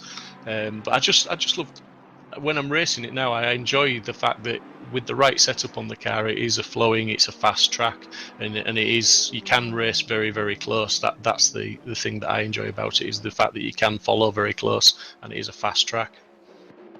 Yeah, and there's Mark Neutelings still. I think so looking a little bit scuffed up on the left-hand side, poor Mark. But he's we've now got Utley, Ruck, Kakosh, Wardell, and Wolf now in the pits. You've got. We've got, sorry to interrupt there, looks like we've got potentially Walker within a tenth of a second of Pinchbeck at the moment as well, and Haley's half a second off Hartnell, so they're all still pushing very hard up at the front. No one's giving up on any positions, and no one's treating it as an endurance race. It's a 2-hour sprint race, to be honest. It's a bit like the last 2 hours of the Le Mans 24 Hours at La Sarthe. That's what it kind of reminds me of. But it's just really impressive how they are able to keep this pace, and as you say, they're doing a lot of training, a lot of hard work. And I'm just looking at the lead. I mean, I just noticed it was around 2.8 seconds between Critchley and Clifford Roberts. So that's really getting interesting, as we're about 18 minutes away from half time here, local time as per the server, 8:25 a.m. Here's Chris. So, sorry, you go for it, Steve. No, I was just going to say, I believe that, I said at the beginning, I think the Porsche's harder maybe on the tyres, and I do think that that's an issue Kev Critchley's going to have to deal with, and that's probably one of the reasons Archie Roberts is gaining on him now. He'll be hunting him down. He'll have a more consistent feeling car rather than the Porsche, and that's potentially why that gap's closing. But yeah, I mean, obviously Martin Pilkington up into 4th place. I mean, where was he at the start of the race? He was about 18th, 19th, was he? Something, yeah.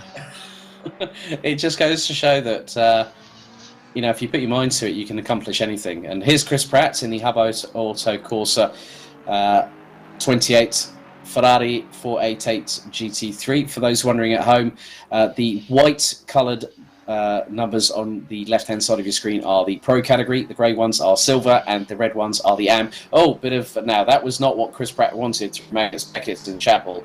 He's just straight-lined the whole thing. But obviously, that's how much when, these drivers, because obviously with the ranking they accrue through Assetto Corsa Competizione, we'll see them go from AM to Silver to Pro.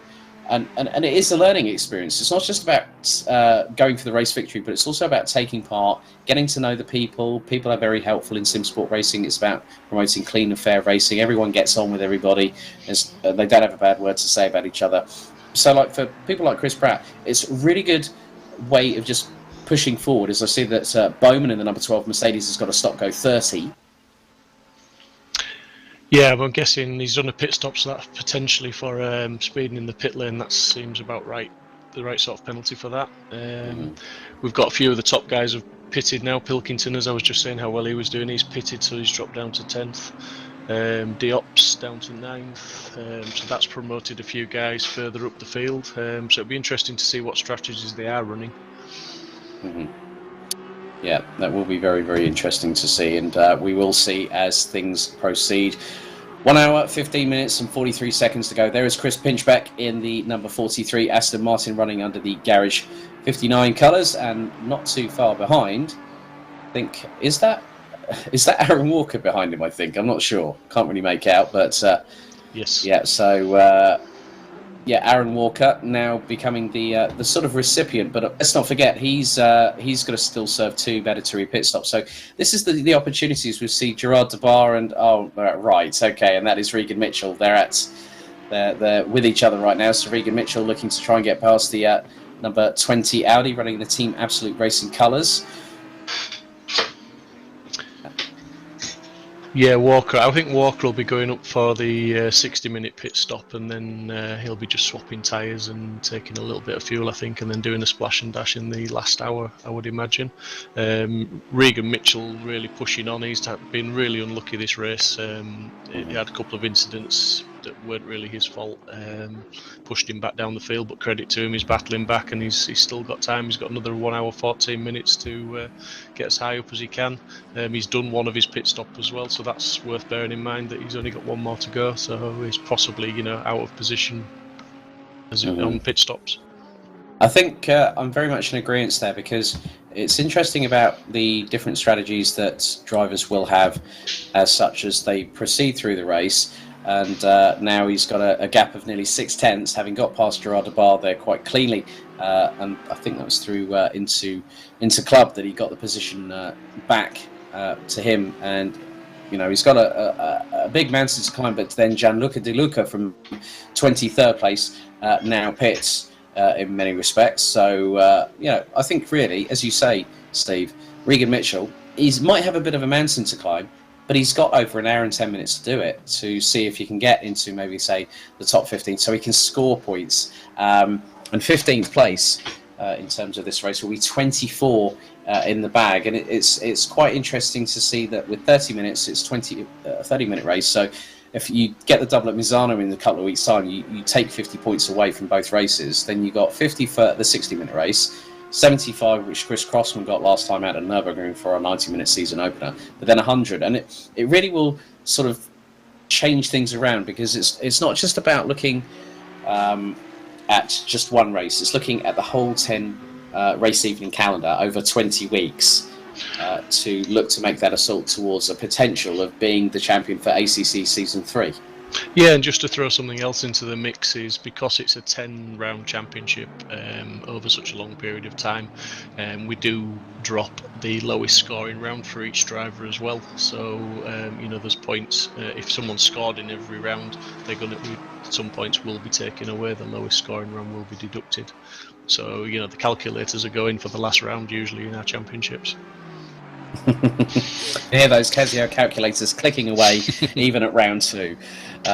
So in many respects, I think that's going to be a pretty interesting thing to see, obviously with the Paul Ricard season finale a little bit later on this year. And I think it's just to be a part of this is just wonderful to just see how these drivers develop, as Pinchbeck and Aaron Walker still battling away. They're now coming through Aintree onto the Wellington Straights, and Aaron's really got a good toe here on Chris, heading down into what is Brooklands.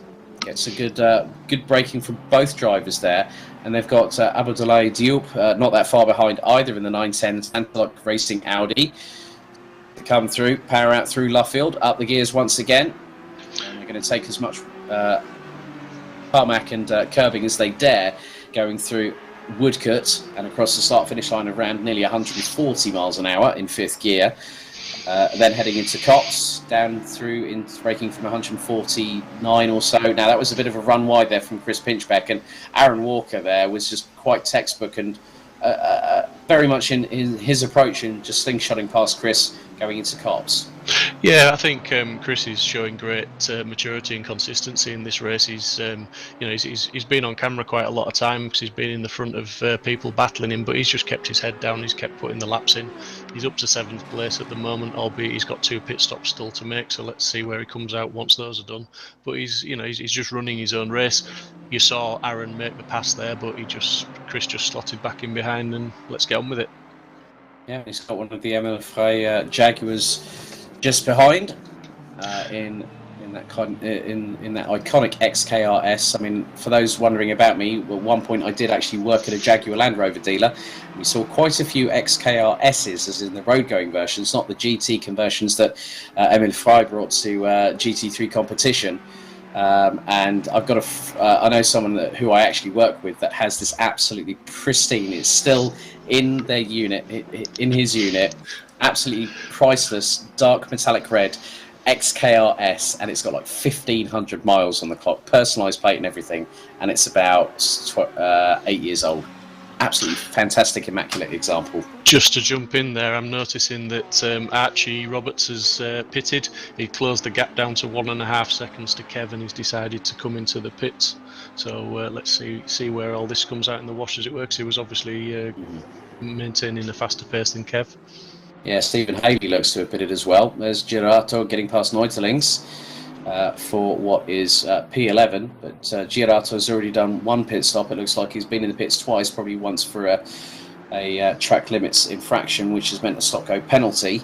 But Neutelings still having to yet make a first mandatory pit stop out of 2, and just behind there's Joao Diaz and I think that's Steve Hinden. Yes, that's a great battle there for P13, but Hinden has pitted. Diaz has not at the moment, as Neutelings runs a bit wide going through into Luffield there as Girato powers out of the corner. Yeah, let's see. Just looking at the Archie and the Kev situation. Obviously, Archie was quicker, 1.5 seconds behind. Pitted, he's going for the undercut, so will Kev respond and pit maybe a little bit earlier than he was planning? Not sure, because I think Archie may make the overtake on the pit stops. Yeah, if he's done a really good undercut there. So there is the man himself, as they say, speak of the devil, and he doth appear. And he's right behind it's Chris Pinchbeck. So, as you said, Chris is just doing the long game, really doing the long game here. And to be in 6th position, we've completed now 26 laps of Silverstone thanks to Kevin Critchley. It's all about the long game. It's all about the strategy. You can't take anything to chance. And the drivers will still be calculating things in their mind. So I can probably hear those brain cogs going like the clappers with about 40 different drivers at the moment as they're trying to circumnavigate their way around Silverstone. They've either got their triple screen set up, the VR set up, and they are pushing like absolutely crazy. And I'm seeing that both Kevin and Chris are top 2, running anywhere between 1 minute 58.6 and a 1 minute 59.3 at the moment in terms of pure lap pace. But Kevin just seems to be really, really on it at the moment, as Neutelings, Kelsey and Barr have all now pitted from 22nd, 23rd and 24th place. Yeah, and I think Archie's got the move done on Mr. Pinchbeck there. Chris obviously defended a little bit, but realised that probably wasn't his race anyway, so not defended too hard and let Archie go by and settle him back into his groove. Advertisers would pay a fortune to be on Pinchbeck's car in this race, because he's been a camera magnet all race long, I think. Yeah, he's had plenty of screen time. I think Bayliss and Harding will probably have to send him a few free samples or two with the back bumper of that Garage 59 Aston Martin.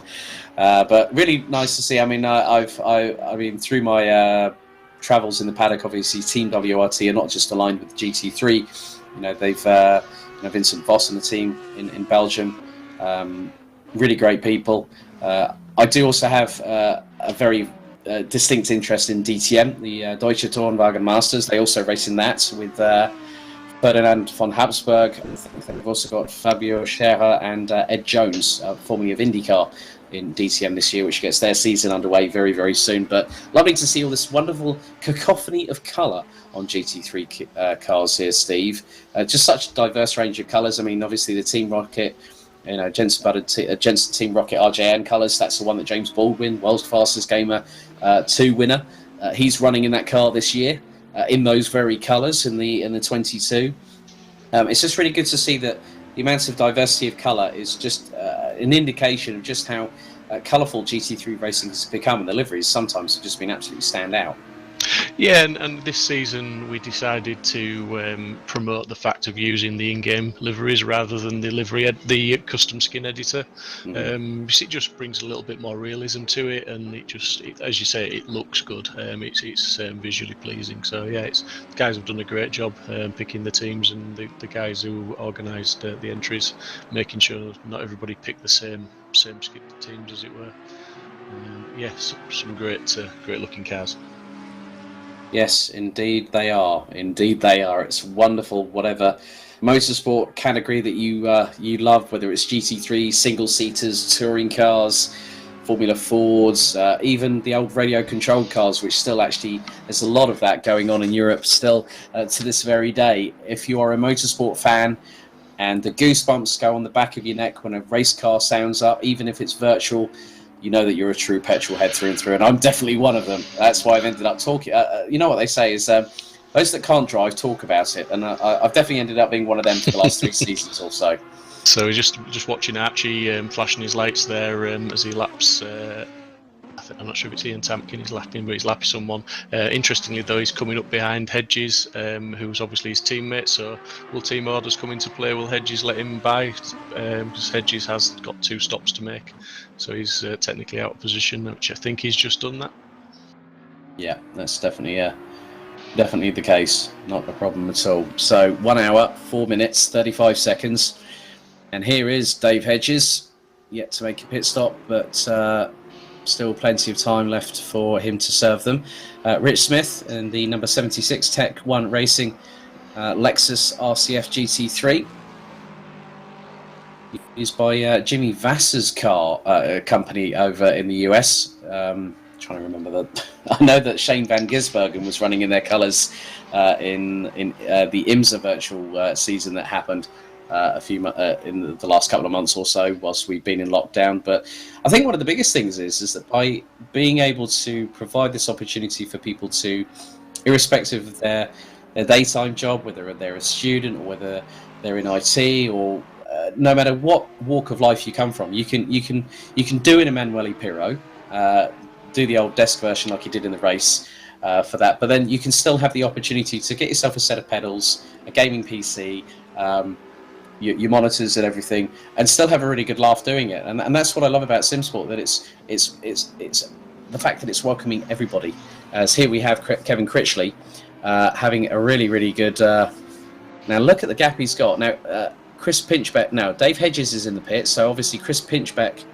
Now where's Chris Crossman? Yep, he's done his pit stop, so he's down in 8th behind Aaron Martin Pilkington. Dewap has also had a pit stop. And Clifford Roberts has also had a pit stop, so we're waiting for the likes of Critchley, who's on your screen. He's got around a 40-second gap, I believe, over Hartnell, the 168 Sky liveried Ferrari. But yeah, it just shows how sim racing, I think a lot of people, it's not a substitute for real life racing. It was here we go, Critchley's in the pits, there's Kakos. But Steve, the fact that sim racing has really exploded because obviously there was something that needed to help sort of bridge that void that we've had over the past, I think, from my perspective, I did my first circuit commentary yesterday in 120 days. And that's quite a lot when you mentioned that amount of, a 3-digit number. But sim racing has really come to the fore for a lot of people. And it's really being embraced so much more now by the general community, not just on social media, but people in general, because they're having to do something in the meantime to keep themselves ready for when they return into real life racing.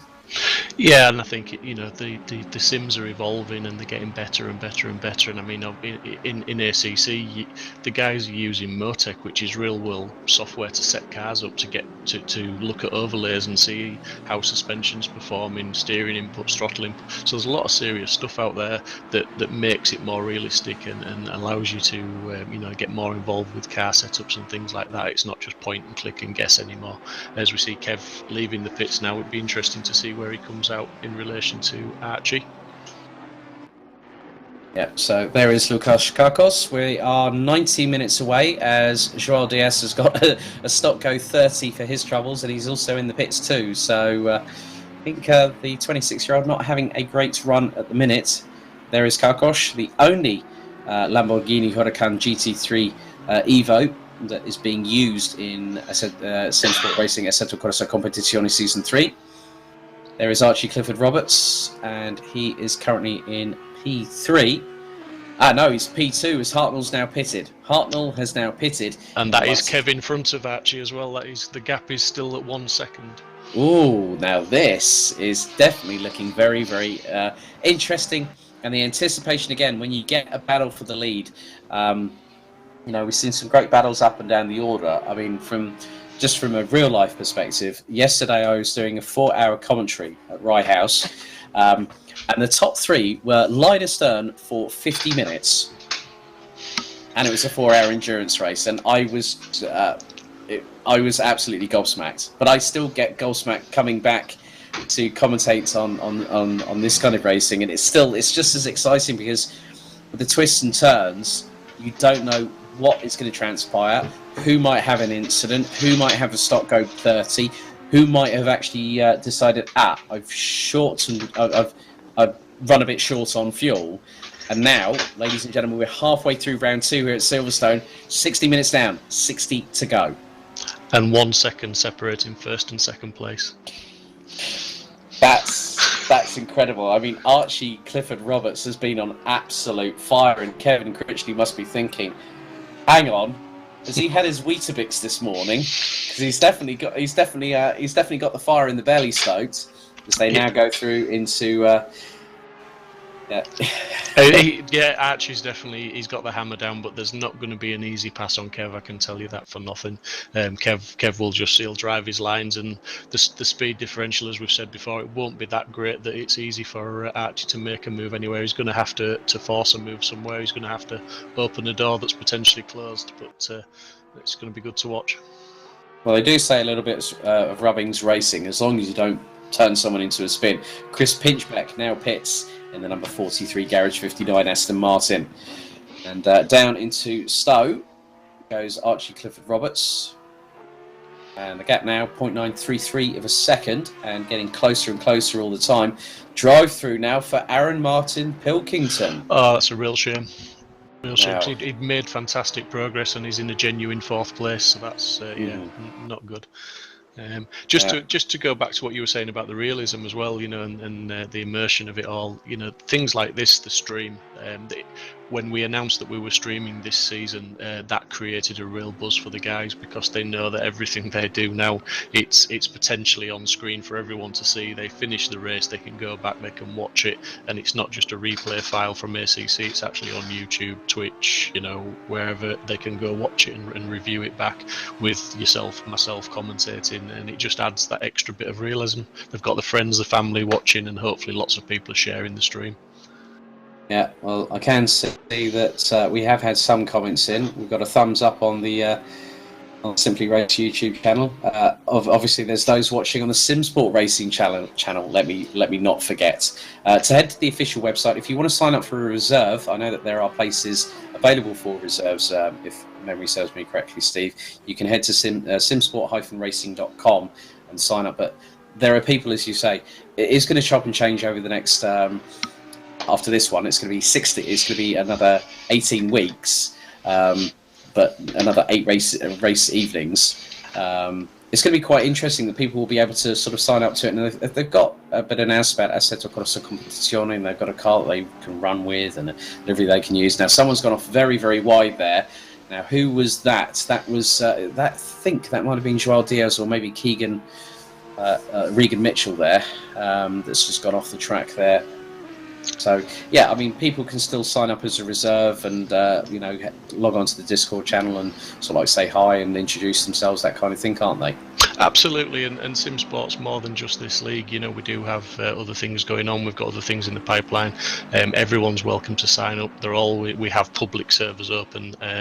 We usually have admin on most of the time on evenings, and there's normally always somebody in Discord if you just want to have a chat, ask a few questions. Got a few very knowledgeable guys, tech-wise, and guys like me who just like to talk. It's a good community to be part of, and we're all looking forward to the GT4 cars being released this month, and let's see what happens there. There may be a championship with those. Yeah, 11 cars, including the KTM Cross Expo GT4. There's James Hartnell going round the outside of Steve Hinden, who now is he flashing? He's flashing his lights. What is Steve Hinden doing? I mean, I think that's just the endurance lights that are on. I don't think he's flashing them. I think that's just the graphics of the. Yeah, that's the thing. I mean, I don't think my eyesight is quite what it once was. Now I'm showing my age, but that was a great move there from Ruddock Hartley there, going through Maggots, Beckett, and Chappell. He really got a good run on him as. I think, yeah, that's Ruddock in the background. Here's Hartnell. He's got Hinden behind, and Hartnell getting a bit bit tighter going through into Village and then into the left at the loop there. But yeah, I mean, Ruddock really starting to come good, and he's made his first pit stop. We've got a yellow out on circuit with just over 55 minutes of the race remaining, but I think that's a really good comeback. I think not just from Ruddock, but also Aaron Walker, who has also pitted. You know, they are both starting to move forward, and they know that they've got an opportunity to get themselves into a points-paying position. And it is not about getting, okay, I might not be able to get top 5. I could get top 10 if I'm lucky, and I've still got a chance. Absolutely, it's a long season, it's not a one-off race, so they need to just keep their heads down as they are doing, drive to the checkered flag and pick up as many points as they can, and that's what the guys will do. They all understand that. Those two guys in particular have been racing with us for a few years now, so they know the score. That's what they'll be doing. Right, Steve Hindon has pitted once again. So that gives Jordan Ruddock 7th position. Hindon down into the top 10. So it looks like that Stephen Haley could take that position. So could end up in the top 10 in the number 24 Audi. Dave Hedges has had a bit of a resurgence too, I see, up into 12th, ahead of Aaron Walker. Chris Pinchbeck in 14th, ahead of Dean Riley. Smith, Wardell, Wolf, Mitchell and Neutlings rounding out the top 20, but Martin Pilkington's race, I think, Steve, with the drive-through, that has really... Oh, and there is Martin Pilkington. What has happened here? That's a real shame for the number 626, the Oman Racing with TF Sport liveried Aston Martin. What has happened there on earth? Yeah, it'll be an interesting one to look back on through the replay afterwards and see what happened to him. He's not had a great race. Obviously, a fantastic first half when he got up into 4th place, but he's just got that drive through and. Right. Yeah, I think he might have just parked it there. I mean, there doesn't look like there was any damage or anything. Here's Rhys Wiggin in the number 667 Optimum Motorsport McLaren. Another stop-go penalty for Santoro, down in 32nd. He's completed both pit stops, but he's now got a stop-go, unfortunately. I think that's possibly for speeding in the pit lane. Yeah, maybe. I see a couple of the guys. Yeah, I see Steve Hindon's done both his pit stops, so he's free to race to the checkered flag now, and he's come out in 20th. There's a couple of the other guys further down the field have also done both pit stops. So it should all start to pan out soon as the other guys do their stops, and we see how the field lies. Yeah, Gianluca De Luca is actually one of the other ones as well too. So Gianluca having a good run this time around. And I've just switched to the Simsport Racing YouTube channel. You'll be pleased to hear, Steve. Thank you. 22 watching, 7 thumbs up so far. We've had Carlos Pinto saying, "Let's go, Nuno." Ames Walker's gone, "Good luck, Aaron." Carlos Pinto has said, well, I'm actually going to ask Carlos this. Do you really want us to show you where Nuno Martins is at the moment? And Kevin Elmser says, "Why are there no more subscriptions to this?" And I was just like thinking, you know what? Guys, girls, share. Please share. As much as you can. That's all we need. We just want to have a great community for you people to come and watch a live stream dedicated to this Assetto Corsa Competizione Season 3 Championship. I know I'm going to be able to do the majority of the rounds because obviously I've got other commitments as well myself, which I'm glad I'm around for the majority of the championship. You'll hear a couple of other voices, hopefully, apart from mine. Chris Buxton, also known as King Kodiak, will be at some point on the stream himself. There's Chris Crossman. And we haven't really talked a lot about Chris. He's just been getting on with business here, hasn't he? He's got Dupe, and I think he's just got past the 47 Rinaldi Racing Ferrari of Ranjiv Kalasi. But you know, Chris Crossman, I think he's just trying to play the long game in terms of the standings, isn't he, here, Steve? Yeah, Chris is a real racer, as it were, in the respect that he'll just keep going. He'll gain his points throughout the season. He always talks himself down at the beginning of the race, saying he's struggling, he's not. And I take the mickey out of him because he's always up there in the top 5, top 4. He always tries to play it down and take the pressure off himself. But he's certainly close enough to Diop, and hopefully he's going to have a nice battle with Abdullah there. Yeah, definitely the case. I think with regards to it, we'll find that you never know that Chris Crossman could make some inroads, and there is Duke just up ahead. So I think one of the good things about this, Steve, is with the coming back to the championship rounds that we've got. You know, we're going to some fantastic circuits, and out of those circuits, I know it's a bit like saying, which of my favourite drivers is it going to be? It's like, what is your favourite track, or what are your top 3 favourite tracks out of the circuits that we're going to here in ACC Season 3 for Simsport Racing? Oh, that's putting me on the spot. That's what a commentator is meant to do. Yeah. First stream commentating, and you're putting me on the spot with questions like that. I mean, I believe we've got Zolder on there. That's a great circuit. One of the circuits that's not maybe on there that I would have liked to see myself personally is Zandvoort. I love that track, and historically all the rounds I've always done really well there. I just love it. It's absolutely awesome. I don't know. It's difficult because the way the sims are with the realism and everything. If you said you can drive a GT3 car, you wouldn't really care what track you were going to race it at, would you? You'd just get in it and drive it, and that's what it's like with this sim. Yeah, you perform better at some than others, but you just want to race, and that's what you want. It's not so much about what track you're on. You want racing like this. I mean, look how close these guys are, and you just want to be part of that and part of the community. So yeah, I mean, you know, Brands actually is another good circuit as well, although it's a little bit tight and twisty and difficult, but it's a good circuit all the same. So there's all the Zandvoort and Brands, and Zandvoort's my joker because I know it's not in this season's lineup, but yeah, it's my favourite. Well, let's hope we can see that for Season 4, possibly. I mean, that's a track that I love as well, Circuit Zandvoort. I visited it in my first overseas motorsport writing assignment for the DTM, where Mike Rockenfeller, who is a stalwart within GT3, he's actually raced at the ADAC 24 Hours of the Nurburgring, amongst other things. He's been a works Audi driver for many, many years. Yeah, that's an iconic track. Obviously, it's a bit different now with Formula One's involvement, but yeah, Jupe and Crossman were separated by just over 1/10 of a second last time out, as we got yellow flags out on track. Coming to the last 48 or so minutes here at Silverstone, 10:24 a.m. Track temperature now 19 degrees Celsius, air temperature 16, and it's looking a bit more cloudy overhead.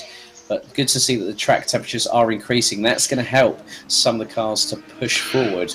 Yes, Crossman's trying to push past Abdullah here, and I'm just looking further down on that leaderboard on the left, and you've got Kakos within 2/10 of Utley in the Bentley trying to push past him as well, and that's a storming drive from Lucas in 9th because he's come from a fair way back.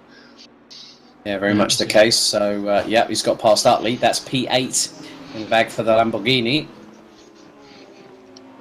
And that's a car I would have. I mean, obviously, let's look at it this way from a perspective that Audi and the Lamborghini have the same V10 engine in the back.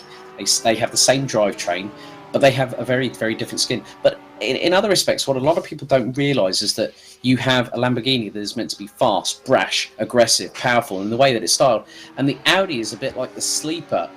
And that's very much the true sort of sense of the word in GT3 racing, both virtually and in a realistic sense. But in the sim world, the Audi, I've seen that there's more of them, and we've only got Lucas being the sole Lamborghini driver in this ACC Season 3 championship. And just to see how he's moving forward through the field, having a difficult qualifying, that car's really coming alive now in the latter stages. Yeah, I was watching somebody else's stream just the other day, and they commented, somebody said to them, what's the best way to progress with ACC and sim racing in general? And the answer was pretty much with what I would agree with, is basically pick a car, stick with it, and go for it. There's no really bad cars in ACC, and it's all about getting a setup on the car and sticking with it and putting the laps in, because there's no substitute for track time. You've just got to put those laps in and pound the miles out and get the laps done, and you'll get quicker and quicker. Yeah, I'm seeing still that I think there are a couple of drivers that I haven't seen actually do a first pit stop yet towards the top end. So looking quite interesting. I mean, obviously we've still got some people from sort of like Dave Hedges and below where they've made one pit stop.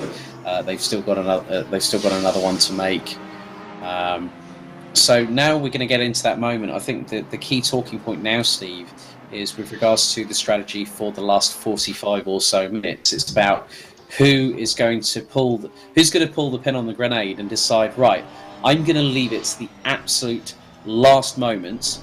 And they'll be looking at the fuel levels, they'll be looking at the amount of litres per lap they're using, whilst also trying to maybe in some points, they're going to go for it, but they're going to upshift a little bit early. They're going to short shift and allow the momentum to carry through the corners in some respects too, aren't they?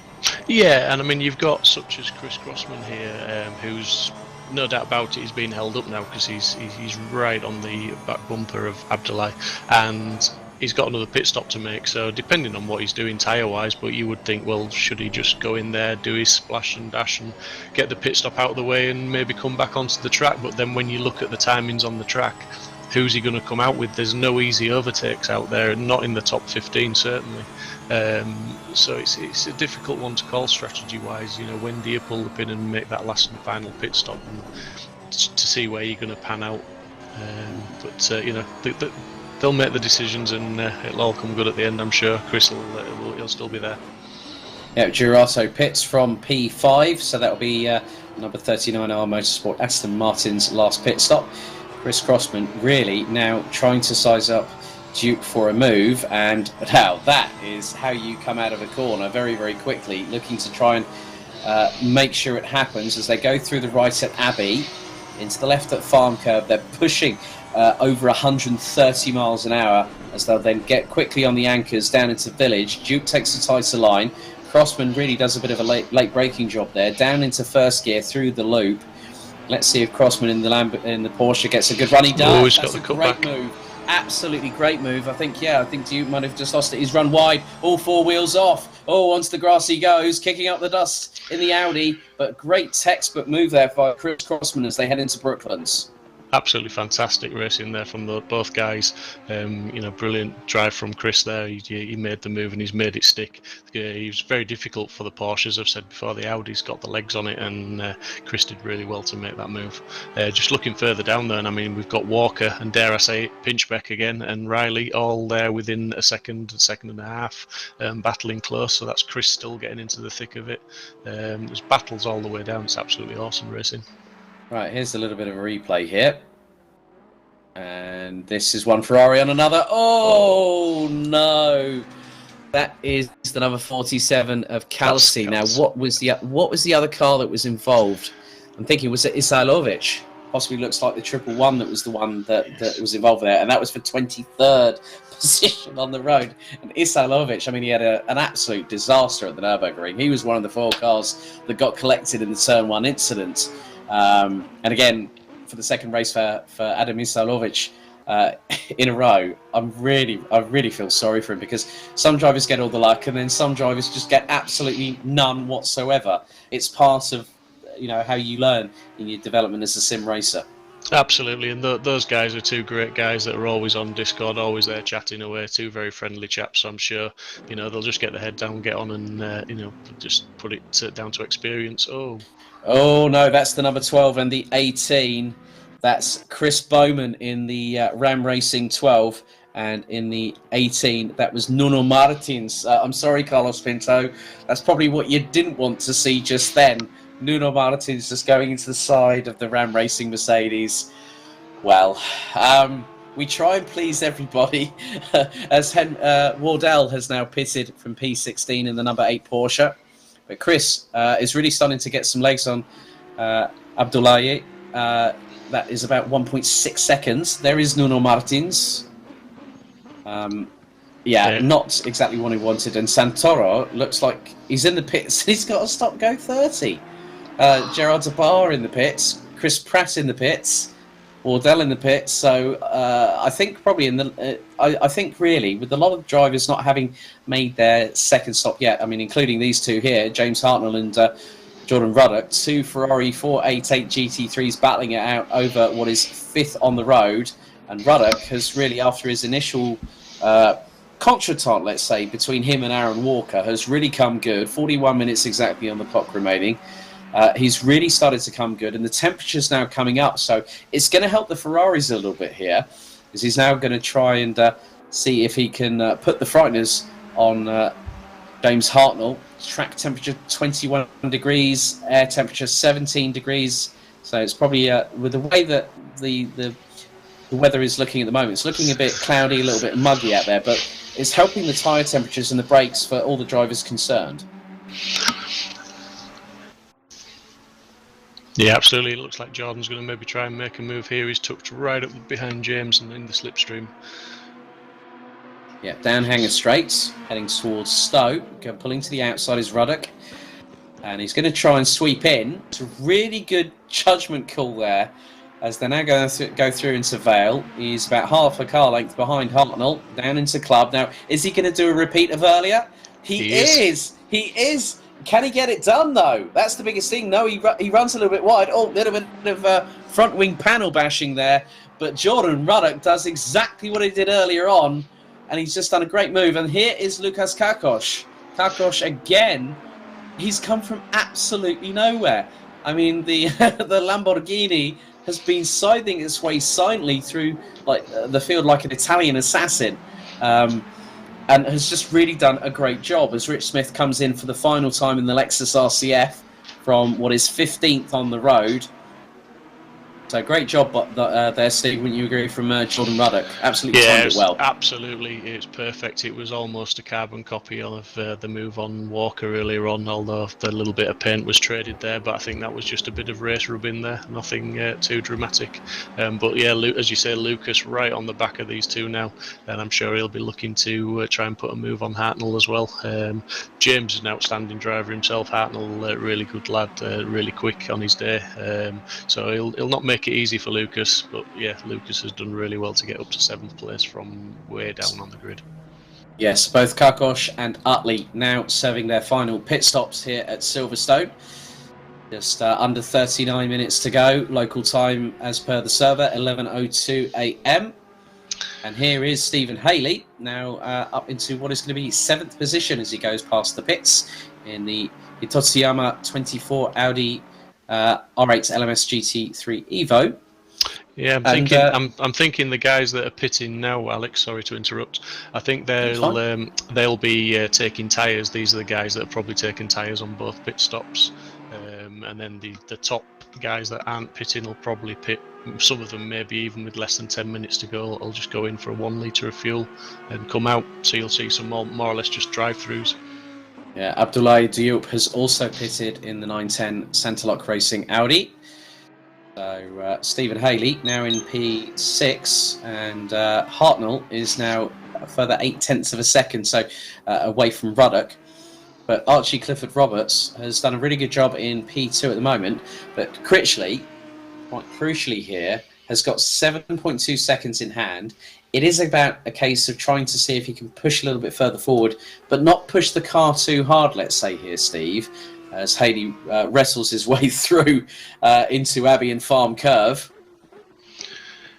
Yeah, it's Kev's obviously impressive. He's found a bit more pace and he's pushing on, and he's got that gap. But now, obviously, we know Archie came good in the second half of his stint. So let's see what happens this time. It's not all over. I think that gap will come back down again. Very much the case. So it's for the victory. It's either going to be bragging rights for Stuttgart or Ingolstadt here at the home of British motorsport. Silverstone for Simsport Racing Assetto Corsa Competizioni Season 3 Round 2. So at the moment, out of the top 20 drivers, I see that Wardell's pitted, Rich Smith has pitted, Utley's pitted, Hinden, Kakos, Girato and Diop. Everyone else still yet to make their second and final mandatory pit stop. But Steve Haley really doing a good job here. He's 13.7 seconds behind Hartnell in the 168 Ferrari. But altogether, though, Steve, we're nearly 3/4 of the way through this race, and it's really got a really good rhythm about it and a good atmosphere about what we could see towards the end of the race. Yeah, and I don't think we've seen the best of some of the drivers yet. I think they're putting the laps in, they're keeping the heads down. Once we get these pit stops done, then I think we'll be racing to the checkered flag. I think first and second, that gap will close between Archie and Kev. I think it could be almost as close as the last round with Steve Haley and Chris Crossman, maybe. But let's hope. Yep. So Gavin Utley running in the Bentley Team M Sport colours. M Sport based in Cumbria, run by the venerable Malcolm Wilson.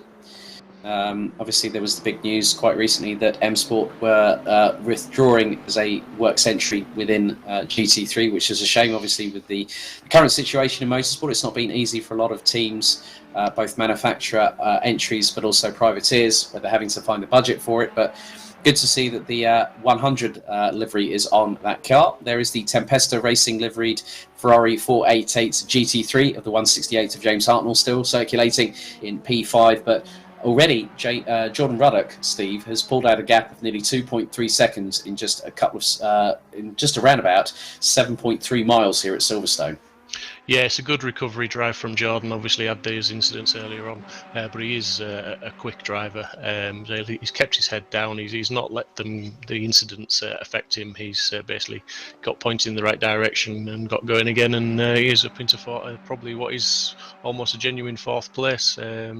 Say Abdullah's in 10th. What we're seeing here. Oh, now that is Joao Diaz on hitting the back bumper of the 28 Ferrari, which is Chris Pratt in the Auto Corsa Ferrari. He's currently running in 29th position at the moment, so Joao Diaz was trying to put a lap on him. Right, Jordan Ruddock has now pitted for the final time with around 34.5 minutes remaining on the clock. So he is the first one out of the second one out of the top 10 to now serve all 2 pit stops, mandatory in this 2-hour race here. Yeah, it's Abdullah that we're looking to come round and see if he comes round in front of Jordan, or whether Jordan maintains a position in 4th or 5th. Yeah, Reese Wiggin has just pitted in the 667 Optimum Motorsport McLaren 720S GT3. And there's Mark Neutelings, not too far behind. Now, there's Regan Mitchell just up ahead. So Regan has done a really good job in the 69. But I'm just wondering how many pit stops I think has he done 1 pit stop already? And I think he's still got 1 more to serve. Yeah, Regan and Mark have both got 1 more pit stop to serve, according to the screen there. So, yeah, they're both actually racing for actual position there. And a good recovery, as you said. It's not been an easy race for Regan, and I think Mark has had his own fair share of dramas here. So we're fast approaching 33 minutes left on the clock to go, and it is still between Kevin Critchley and the number 15 Porsche and the 96 Audi of Archie Clifford Roberts, with Chris Crossman, our winner from round 1 at the Nurburgring 2 weeks ago for the 90-minute encounter, rounds out the provisional rostrum at the moment. Stephen Haley and Dave Hedges and Aaron Walker ran out the top 7 ahead of Chris Pinchbeck, Abdoulaye Diop and Nicolas Girato running out the top 10 in the 39R Motorsport Aston Martin. But yes, some really great battles. We've seen we've seen some good racing. We've seen some incidents that I don't think drivers wanted to be involved with. Let's be quite frank and honest about that. But at the end of the day, as here goes Mark Neutelings trying to go up the inside of Regan Mitchell, going through into Village and then into the Loop. It's not going to be easy for Mark to do this, because let's not forget that the Bentley is one of the heavier GT3 cars that is actually being used by teams at the moment in real life. Yeah, I think it's all about getting the entry exit to corners correct and getting on that power as quick as you can, but that's not easy. He's trying to pass the AMG there, which isn't a slow car in its own right, so and Regan, like I say, he's a very consistent driver. He can hit those apexes lap after lap and put the same lap times in. He's top man. Did a sterling job at the 12 Hours of Silverstone just last week, so certainly had plenty of practice here. Yes, quite a few notable people that I've seen racing with ACC, such as Josh Martin, Tobin Lee, to name just a few of those drivers who are working with teams. I know that Josh was actually running in the Team Parker colours in SRO Esports in GTs quite recently, running the Bentley Continental. He's also taken part in the Team Brit Summer Series. As we are fast approaching. Okay, Jeffrey Wolf now pitting from P15. Daniel Parker has just pitted in the number 6. So it's Daniel Parker and Richard Pixley. So Richard is currently in 25th position in the leading Emile Frey Jaguar Racing XKS GT3. And here is Gavin Utley closing on Steve Hindon. And these two have both served their pit stops. And now, which one of the Jaguars is that behind? I think that is Richard, because I think Daniel has been into the pits as such. So really good battle here. Now, this is for position, and Gavin looks to be a bit aggressive going into Village, and then into the left at the loop, trying to do the cutback here. And as you said, very much the same for Gavin as it is for Mark Neutelings here, Steve, because they're trying to maximise the corner exit, get the slipstream. And now here we go, down the Wellington Straight, heading towards Brooklands. Gavin pulls out nice and early and gets the move done even before the braking zone.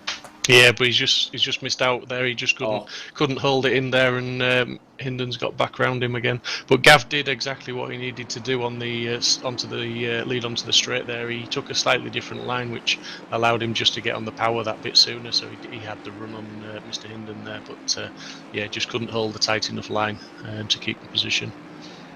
But yeah, I'm sure he'll try and do it all over again on the next lap. Yeah, so just the funny thing is that when you deal with so many different championships, one of which was going on this weekend, I'm getting messages on my WhatsApp from Belgium, and it's just like, no, go away, phone's on silent, do not disturb. Gavin Utley now nearly loses it there through into Beckett's and Chapel Curve. So in many respects, a really good job by Gavin there. I mean, he was running really, really well there too, up in the top 10. So he's certainly got the speed on Steve Hinden. Cause he's closed the gap up again. He lost a bit of time when trying to do that pass, and he's closed it back up again. So I've no doubt that he's going to get back in close enough and have another go. Just noticing though that Kev Critchley in first place has extended that gap to nearly 10 seconds now, so he's still pulling out time on Archie in second place, and Mr. Crossman's 30 seconds down the road from Archie in third. Seems like that Porsche is well and truly planted to the asphalt, and getting away from the Audi is Utley. Gav's making a move again, yep. Yep, as Steve Hinden, I think, just outbrakes himself there, going into the loop, or just misjudged it. And Gavin was there to pounce like Sher Khan from the Jungle Book coming out of the reeds. Now onto the Wellington Straight. That's the thing about us commentators, and I'm glad you've been able to experience it firsthand, the amount of vernaculars that we can come out with. It does help to fill a little bit of time, doesn't it? It does. I'm just not quite sure when to mute my mic, though. That's the problem. Just chuckling away at some of the comments. But it's been great. I think at the end of the day, that's what we're here to do. We are here to entertain, in many respects, because we're here to help you tell the story. That was Giurato going a bit wide there, through Chapel Curve and onto the Hangar Straight. So he's lost a bit of time to Chris Pinchbeck. The gap now nearly 2 seconds between the pair there. Yeah, Chris, as you said, he's still got another pit stop to have, and I've seen that Critchley's now on lap number 47. Clifford Roberts yet to serve a second pit stop, as has Crossman, as has Hartnell, Haley, Hedges, Walker, and Pinchbeck.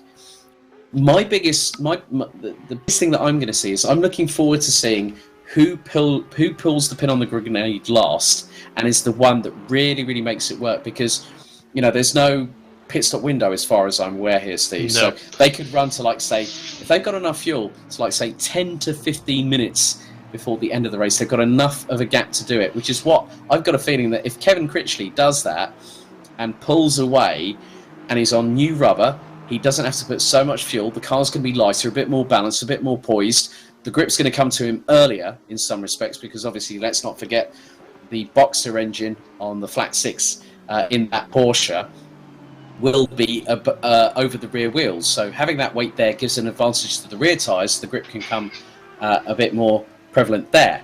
But then you look at cars like the Mercedes, where it's got a longer snout, 6.2 litre V8. It's over the front of the car, and that's going to give the front end more grip, and the rear is going to need a bit more time to build the temperature in. So it's one of one and 500 of another. But still, if he can pull that off, Kevin Critchley, he's done a really good job to get the win here at Silverstone. Yeah, I mean, I think, stand by what I said earlier, I think these guys that haven't pitted now, and certainly the top 7, and I'll include Chris Pinchbeck, I think they're just going to jump in for fuel, and some of them you may even see them jumping in with 1 lap to go just to do a splash and dash, as it were. Literally 1 litre of fuel and go. So the tyre, I don't think they'll take new tyres. Mm-hmm. I mean, if they've been, because one of the things is that we were hitting the high 156s in qualifying, and now as the race has gone on, we're now at 23 degrees track temperature Celsius, 18 degrees Celsius air temperature. The server is saying 11:55, so probably by my reckoning we'll have a finish time of around 1 o'clock in the afternoon, so they'll be ready for lunch or ready for their dinner if they haven't had it already for those racing with us at the moment. 25 minutes on the clock remaining, but yeah, it's quite interesting, as you say, that it could be just a briefest of splash and dash. Put 2-3 litres of fuel in, get the car around Silverstone. I mean, I was looking when Clifford Roberts was using the Porsche, he was using around 3.8 to 4 litres a lap, I think, if memory serves me correctly. So even if it's a splash and dash, just to sort of mitigate circumstances, even if they put 5 litres in and they've got 3 in the tank, that's still going to give them a lighter fuel load than anybody else. And if they've got like a 32 to 33 second pit stop time, just by doing the splash and dash, they're going to come out pretty evenly. And if there's a car in front that's got, say, an extra 10 litres worth of fuel, here comes Chris Pinchbeck, as we were just talking about him, into the pits. And here is Kevin Critchley. Kevin goes past the pit lane, go across the start-finish line. Now onto lap number 48 completed, onto lap number 49. So we will hit a half century well and truly, probably around 60 or so laps, I would imagine, just by the pace that we are setting at the minute, effectively. So yeah, I think Kevin's looking good pretty much at the moment, when you say, Steve. Absolutely. I mean, Kev's just done a 58.4 there, so still a very respectable lap time for this stage in the race. I mean, obviously, let's not forget about, it's not only about the car degradation and wear, it's about the fatigue on the drivers. As we said, they've been going for over an hour and a half now, and they'll start, the concentration levels will maybe start to slip a little bit for some of them. It's difficult, it's even in the longer endurance races with driver swaps, you're not always doing 2-hour stints. It's usually an hour to an hour and a half, so it's a long time to be focused 110%, because I think most of these drivers have treated this as just a sprint race. Yeah, I think that's what Le Mans has really been for the 24 hours these days. So as you can see on the left hand side of your screens, from 8th to 23rd, they have all completed their pit stops. So as there is Roberto Santoro from Rinaldi Racing, I think just about to come into shot here. Or that might be the case. No, he's in the pits. So we're just getting thank you, Mr. Mike Yao, our broadcast director from Simply Race, really helping us. So head to simplyrace.co.uk, check out any offers if they've got them. They are doing 20% off at the moment, so you can head to there. Just type in Simply Race, you'll find them on Facebook, Twitter, Instagram. They've been really big help in bringing this all together. There's Stephen Haley now into P5, and what's more, he's only just over 19.5 seconds off of James Hartnell for P4. So Stephen's really come alive a bit more in the latter stages in the Hitotsuyama Audi. And he's going to start catching now. He's looking actually a little bit more closer than I think we both thought. Oh no, Steve goes wide as I say that and takes his curse from me. Sorry, Steve. Sorry, my bad. Don't worry, I'll tell him it was you at the end of the race. Don't worry. No. Just say to him, look, the commentator's curse. It was not me. And I go.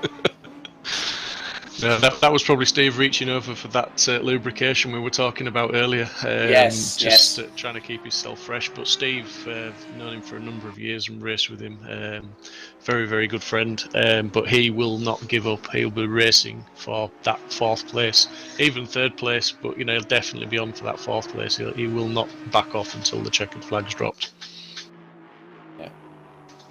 So I'm just doing a brief calculation here. So I would probably estimate we're going to hit around 60, anywhere between 62 to 64 laps if Kevin keeps up the pace that he is. But obviously he's got to have a pit stop. So in many respects, to hit what's going to be very, very shortly 50 laps in the books for Kevin Critchley, and he's really kept everyone at bay. No one's really been able to bother him at this particular moment, apart from Archie Clifford Roberts, who was at one point 7/10 of a second behind him. We've got Diop making a move now. Sorry to interrupt on Walker. He's putting him under pressure. He's just been flashing the lights there, and he's trying to get past on him. Although track position wise, Walker's still got to make his pit stop. So effectively, they're not really racing for position at this point, as I think Aaron just shoots into the pits there. Yeah, that was a cut across and a half there. I was like thinking, hang on, don't. Look, we know you've had incidents, Aaron, but please don't cause one. Please, please. So the 99 Audi from Aaron Walker now makes his final mandatory pit stop, which will leave us Kevin Critchley, Archie Clifford Roberts, Chris Crossman, James Hartnell, Stephen Haley, Dave Hedges, who's now up into P6 in the 88 Audi. That's great to see that Dave has been moving his way slowly but surely up the order. Yeah, because I'll be honest, I expected Dave to maybe qualify a little bit better than he did, but absolutely fantastic drive to get back up to sort of 6th place as it stands at the moment. Obviously, he's got another pit stop to do, but he's still going to have a very respectable finish, I would say, possibly even top 10. Yeah. Who knows, as we have 19 and a half minutes to go of the 120-minute race here for Simsport Racing, Assetto Corsa Competizione, Season 3, Round 2, here at the home of British Motor Racing, Silverstone. I think there's going to be a great battle, 9th and 10th place. Lucas Kakos looking at the differentials there, and Jordan Ruddock at 1.5 seconds between them, and they've both completed all their pit stops, and that's 2 drivers that have really made their way through the field this evening. Well, I mean, especially with Jordan's misfortune, having the initial incident with Aaron Walker, and then Aaron having another incident, which was not of his doing at all. Aaron's a bit on the back foot. I mean, he's running P12. He's 3.2 seconds behind Gavin Utley in 11th, who's in the M Sport League. But I think really that we could see, with the way things are going, Steve Hindon looking very racy in the 40 Aston Martin. He's only a second off of Aaron. So Aaron might have to watch himself, because 12th place in this race gives you 36 points, and it's 32 if you're in the position behind. So Aaron will really have to put on a defensive masterclass in the dying moments of the race, as Jeffrey Wolf looks like that's Regan Mitchell just up ahead. So it's Ferrari versus Mercedes, so Maranello versus Falterbach. Yes, good to see Regan's got himself back into the points now, so he's into 17th there. Just hopefully can defend this position and hold on to it.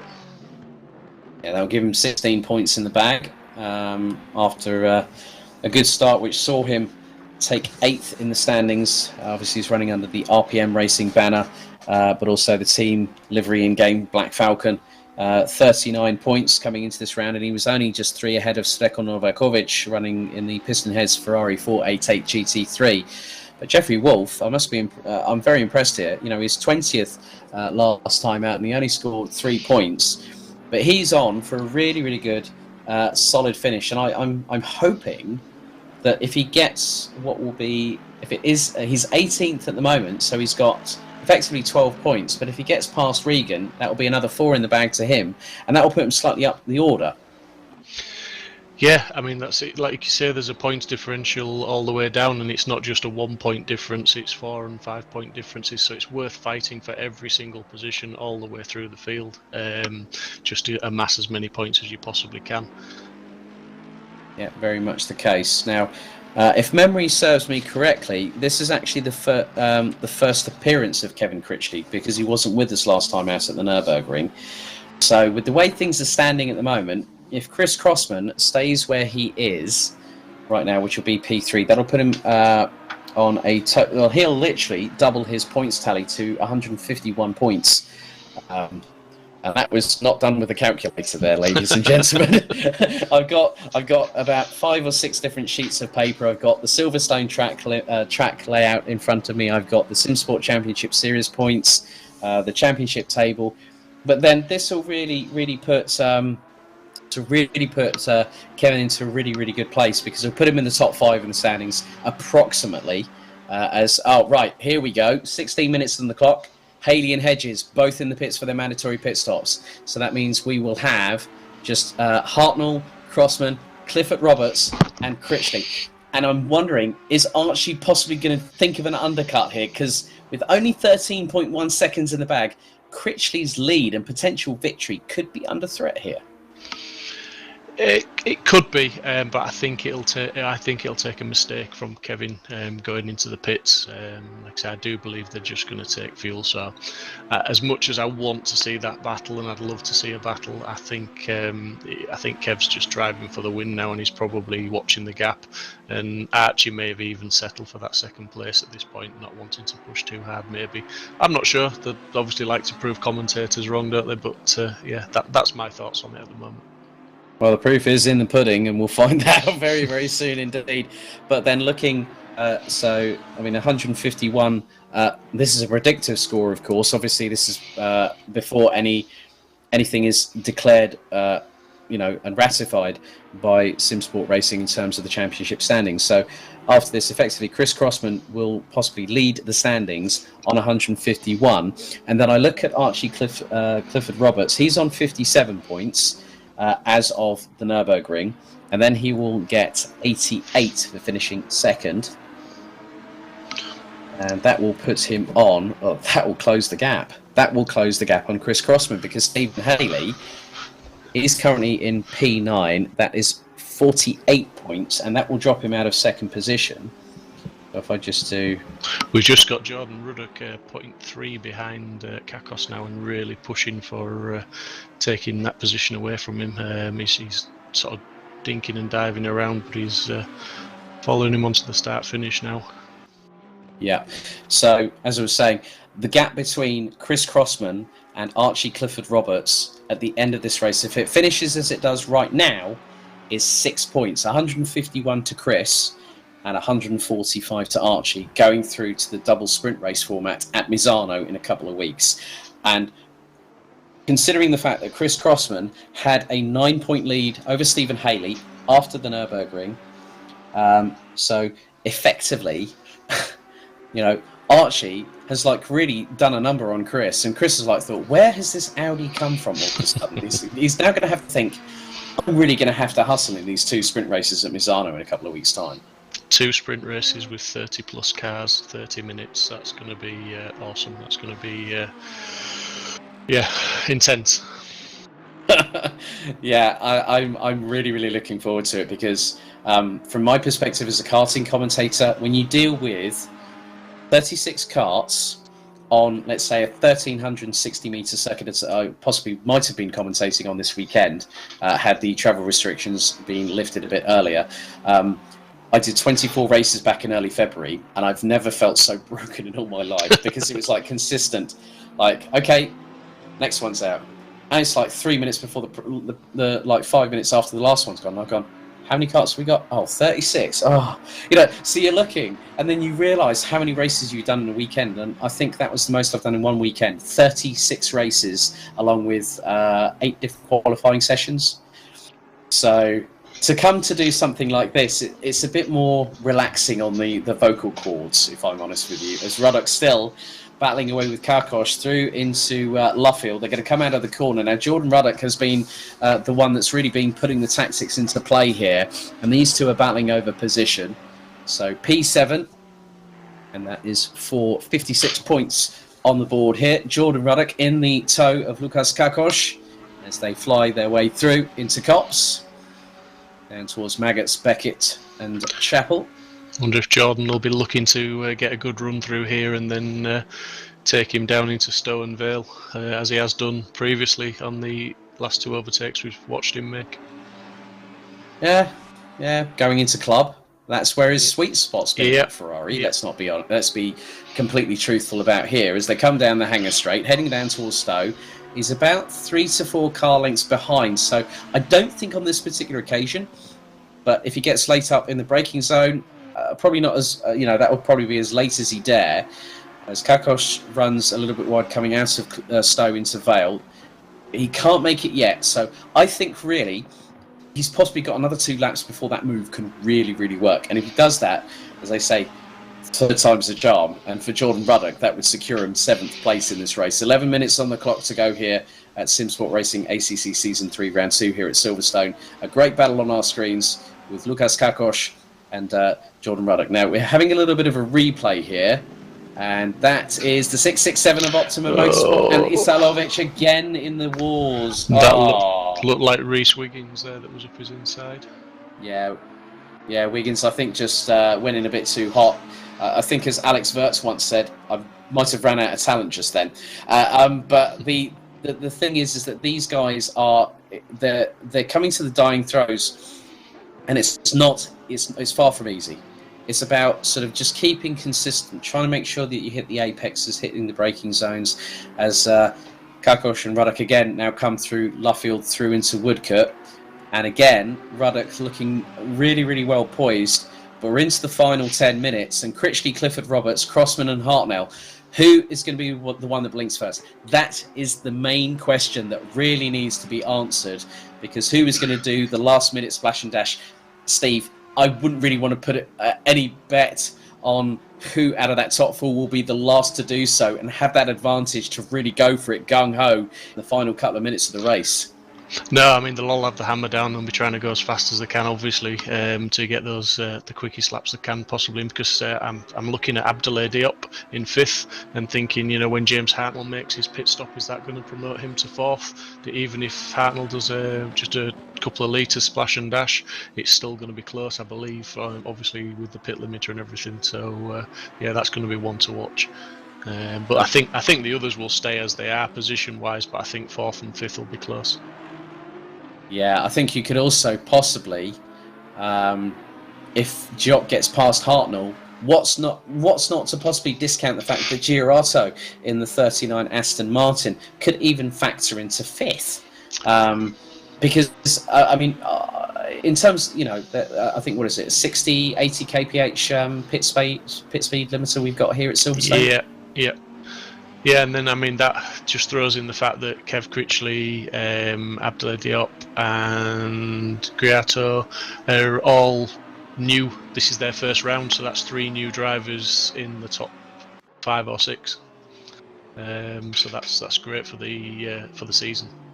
Yeah, that really spices things up as Ruddock looks again up the inside of Kakosh, going through into Brooklands and then into the right at Luffield. I don't think he's got it quite as sewn up as he probably might like, Jordan Ruddock, because he's still a little bit further. He's still about the same distance behind he was like the last couple of laps behind Lucas. So Lucas really putting the pressure on to just put in the hot laps in the Lamborghini. But Jordan, nevertheless, is still keeping within 3.5 tenths. So he's within striking distance. Clifford Roberts is the first one to blink. He's now just pitted. So that's going to put him, I think, probably into the clutches. He'll put him ahead of Diop, I think, with the way that the pit stop might be. Mm-hmm. So good call there by Archie to be the first one to decide with around 8 minutes to go to decide, right, okay, that's it. I've got about 5 or 6 litres worth of fuel. I'll put 3 in. I'll be good for the rest of the race or something like that. So it's about who's the next one. Who's next that's going to go, yep, me. Me sir, I want more. As in fuel. Crossman, there we go. Crossman's responded.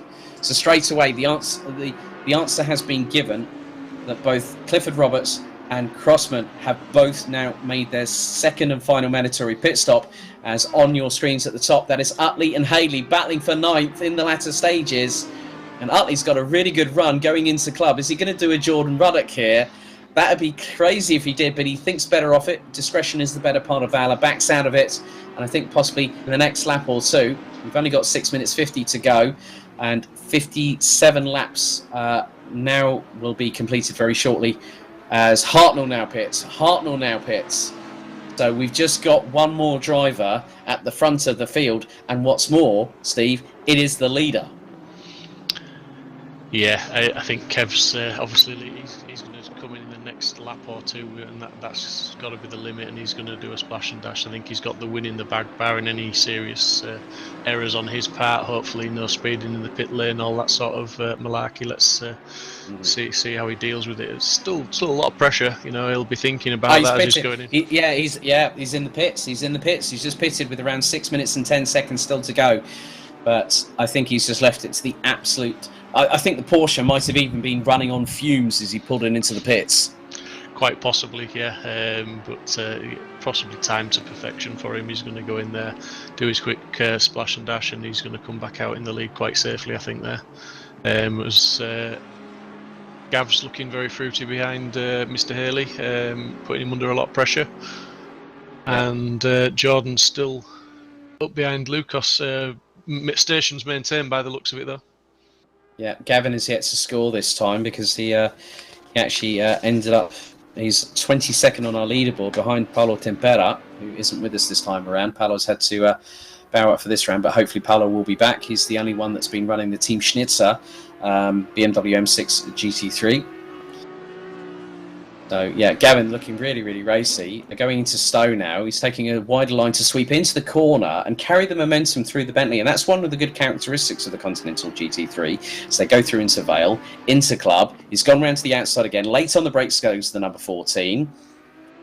I don't think Club is the perfect opportunistic spot, or maybe not, possibly on the run out, as he's just proven to me right there. As they go, that was a great move there by Gavin, trying to go through the wing complex and flying their way through Abbey. But Gavin yet to score any points on the board, and if he gets P9, that nets him 48 points here at Silverstone. He's going round the outside into Village, and can he get the run into the loop? No. He's certainly putting Steve under pressure, though. He's wanting that position, and he knows he's got 4 minutes to get the job done. So he's doing his best, but he needs to be careful because Mr. Hedges he'll just come into view now. There he is. Any mistake from these two, and Dave's there to capitalise. Right, I've noticed something unusual here because it's changed the complexity. Chris Crossman, is that another pit stop? Has he misjudged it, or is there another issue there? Has he misjudged it because he was in the pits just then? Something's occurred there. He's whether he didn't take fuel or something, and he's just gone in, stopped and gone and made a mistake and not actually allocated any fuel or something, and it's not counted as a mandatory stop.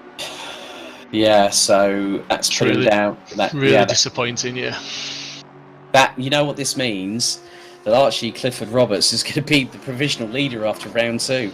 That has completely changed the whole dynamic of this race. Chris Crossman now is in P8. It's still showing him as needing a pit stop as well, which is very strange.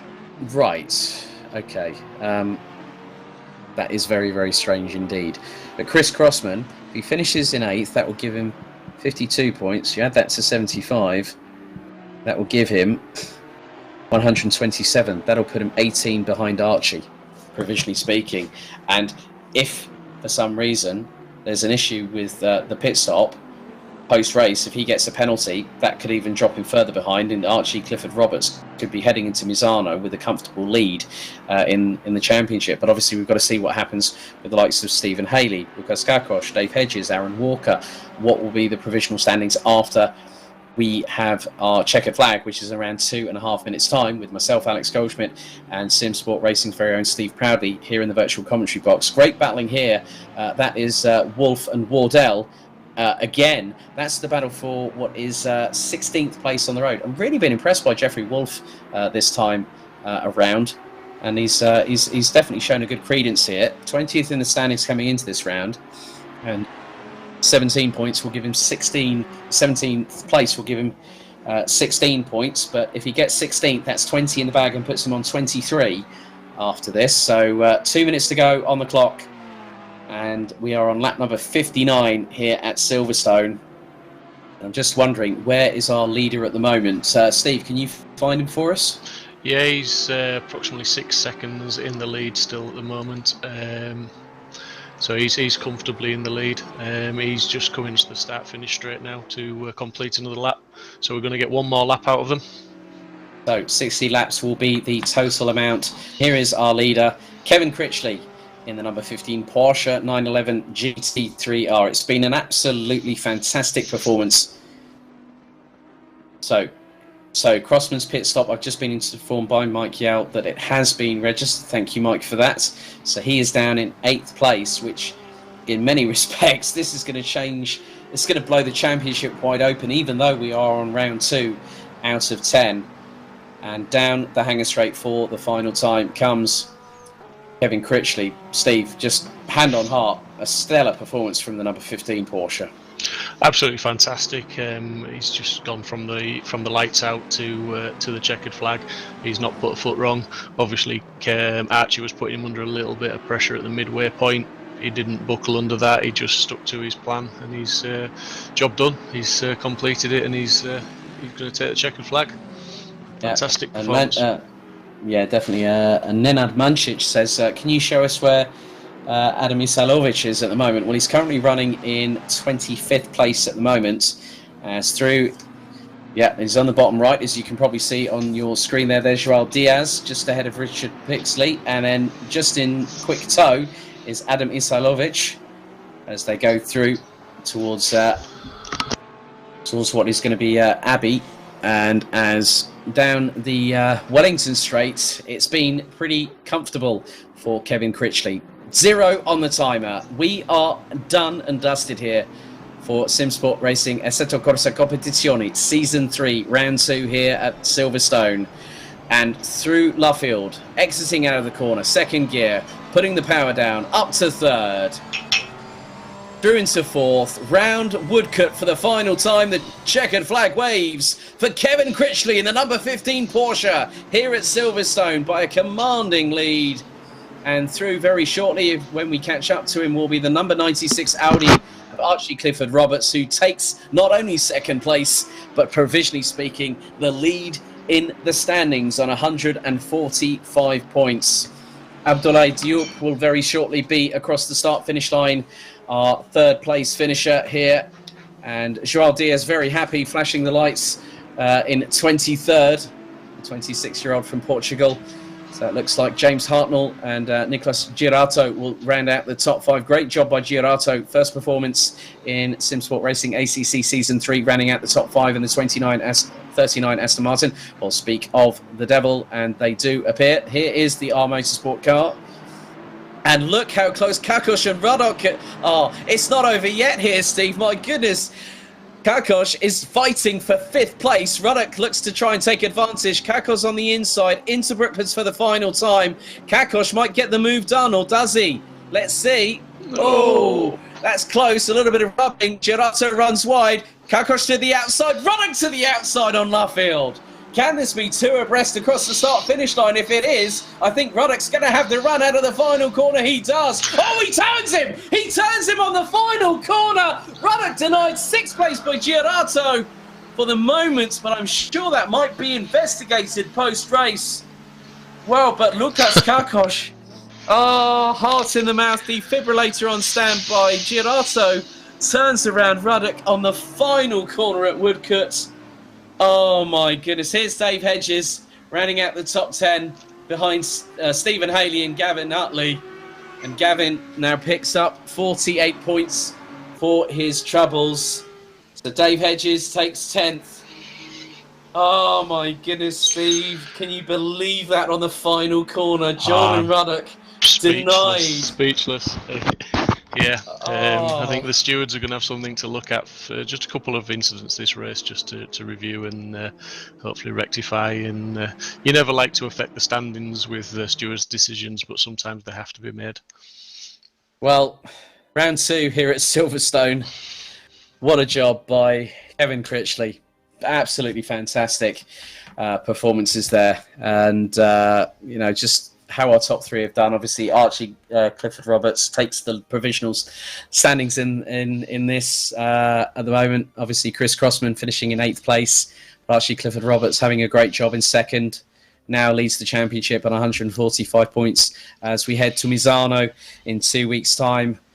The Misano World Circuit's Marco Simoncelli for 2 30-minute sprint races.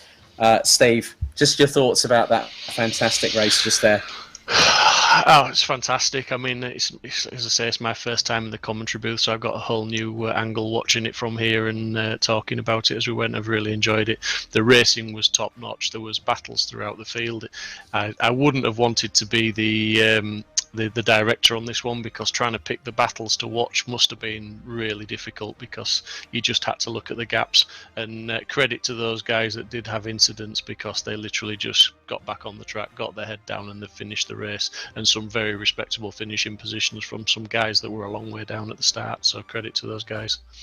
Yeah, brilliant racing all the way through. Looks like we've got our first interview of the evening, and we've been mentioning him. He's had a lot of screen time tonight as well. Let's have a chat with Stephen Haley. Stephen, a very, very interesting 2-hour race at Silverstone, but you've been circulating in the top 10 all the way through. Obviously, a really good performance in qualifying. But how do you feel after what has been a really tough 2 hours for everybody involved? I didn't expect to qualify where I did, but I did initially think maybe a top 5 finish I would have been satisfied with. I had a couple of spills, quite a few spills. For some reason, my tyres were temperatures were all over the place, and I thought I'd got them right for the first pit stop, but when I came in to do the pits, as I came out, I realised that I'd got a pit limit bug issue, which wouldn't release me properly, and then the tyres again weren't optimum. So it was just a case of doing the best I could, finish the best. Yeah, and then now we head over to Misano for a double 30-minute sprint race format for next time out. You looking forward to that one? If I could dial the Audi, that just wants to kill me. If I could dial it in properly, yeah, I really like Misano. I think it's a cool track. If we can have some good battles, I reckon it'll be pretty wicked.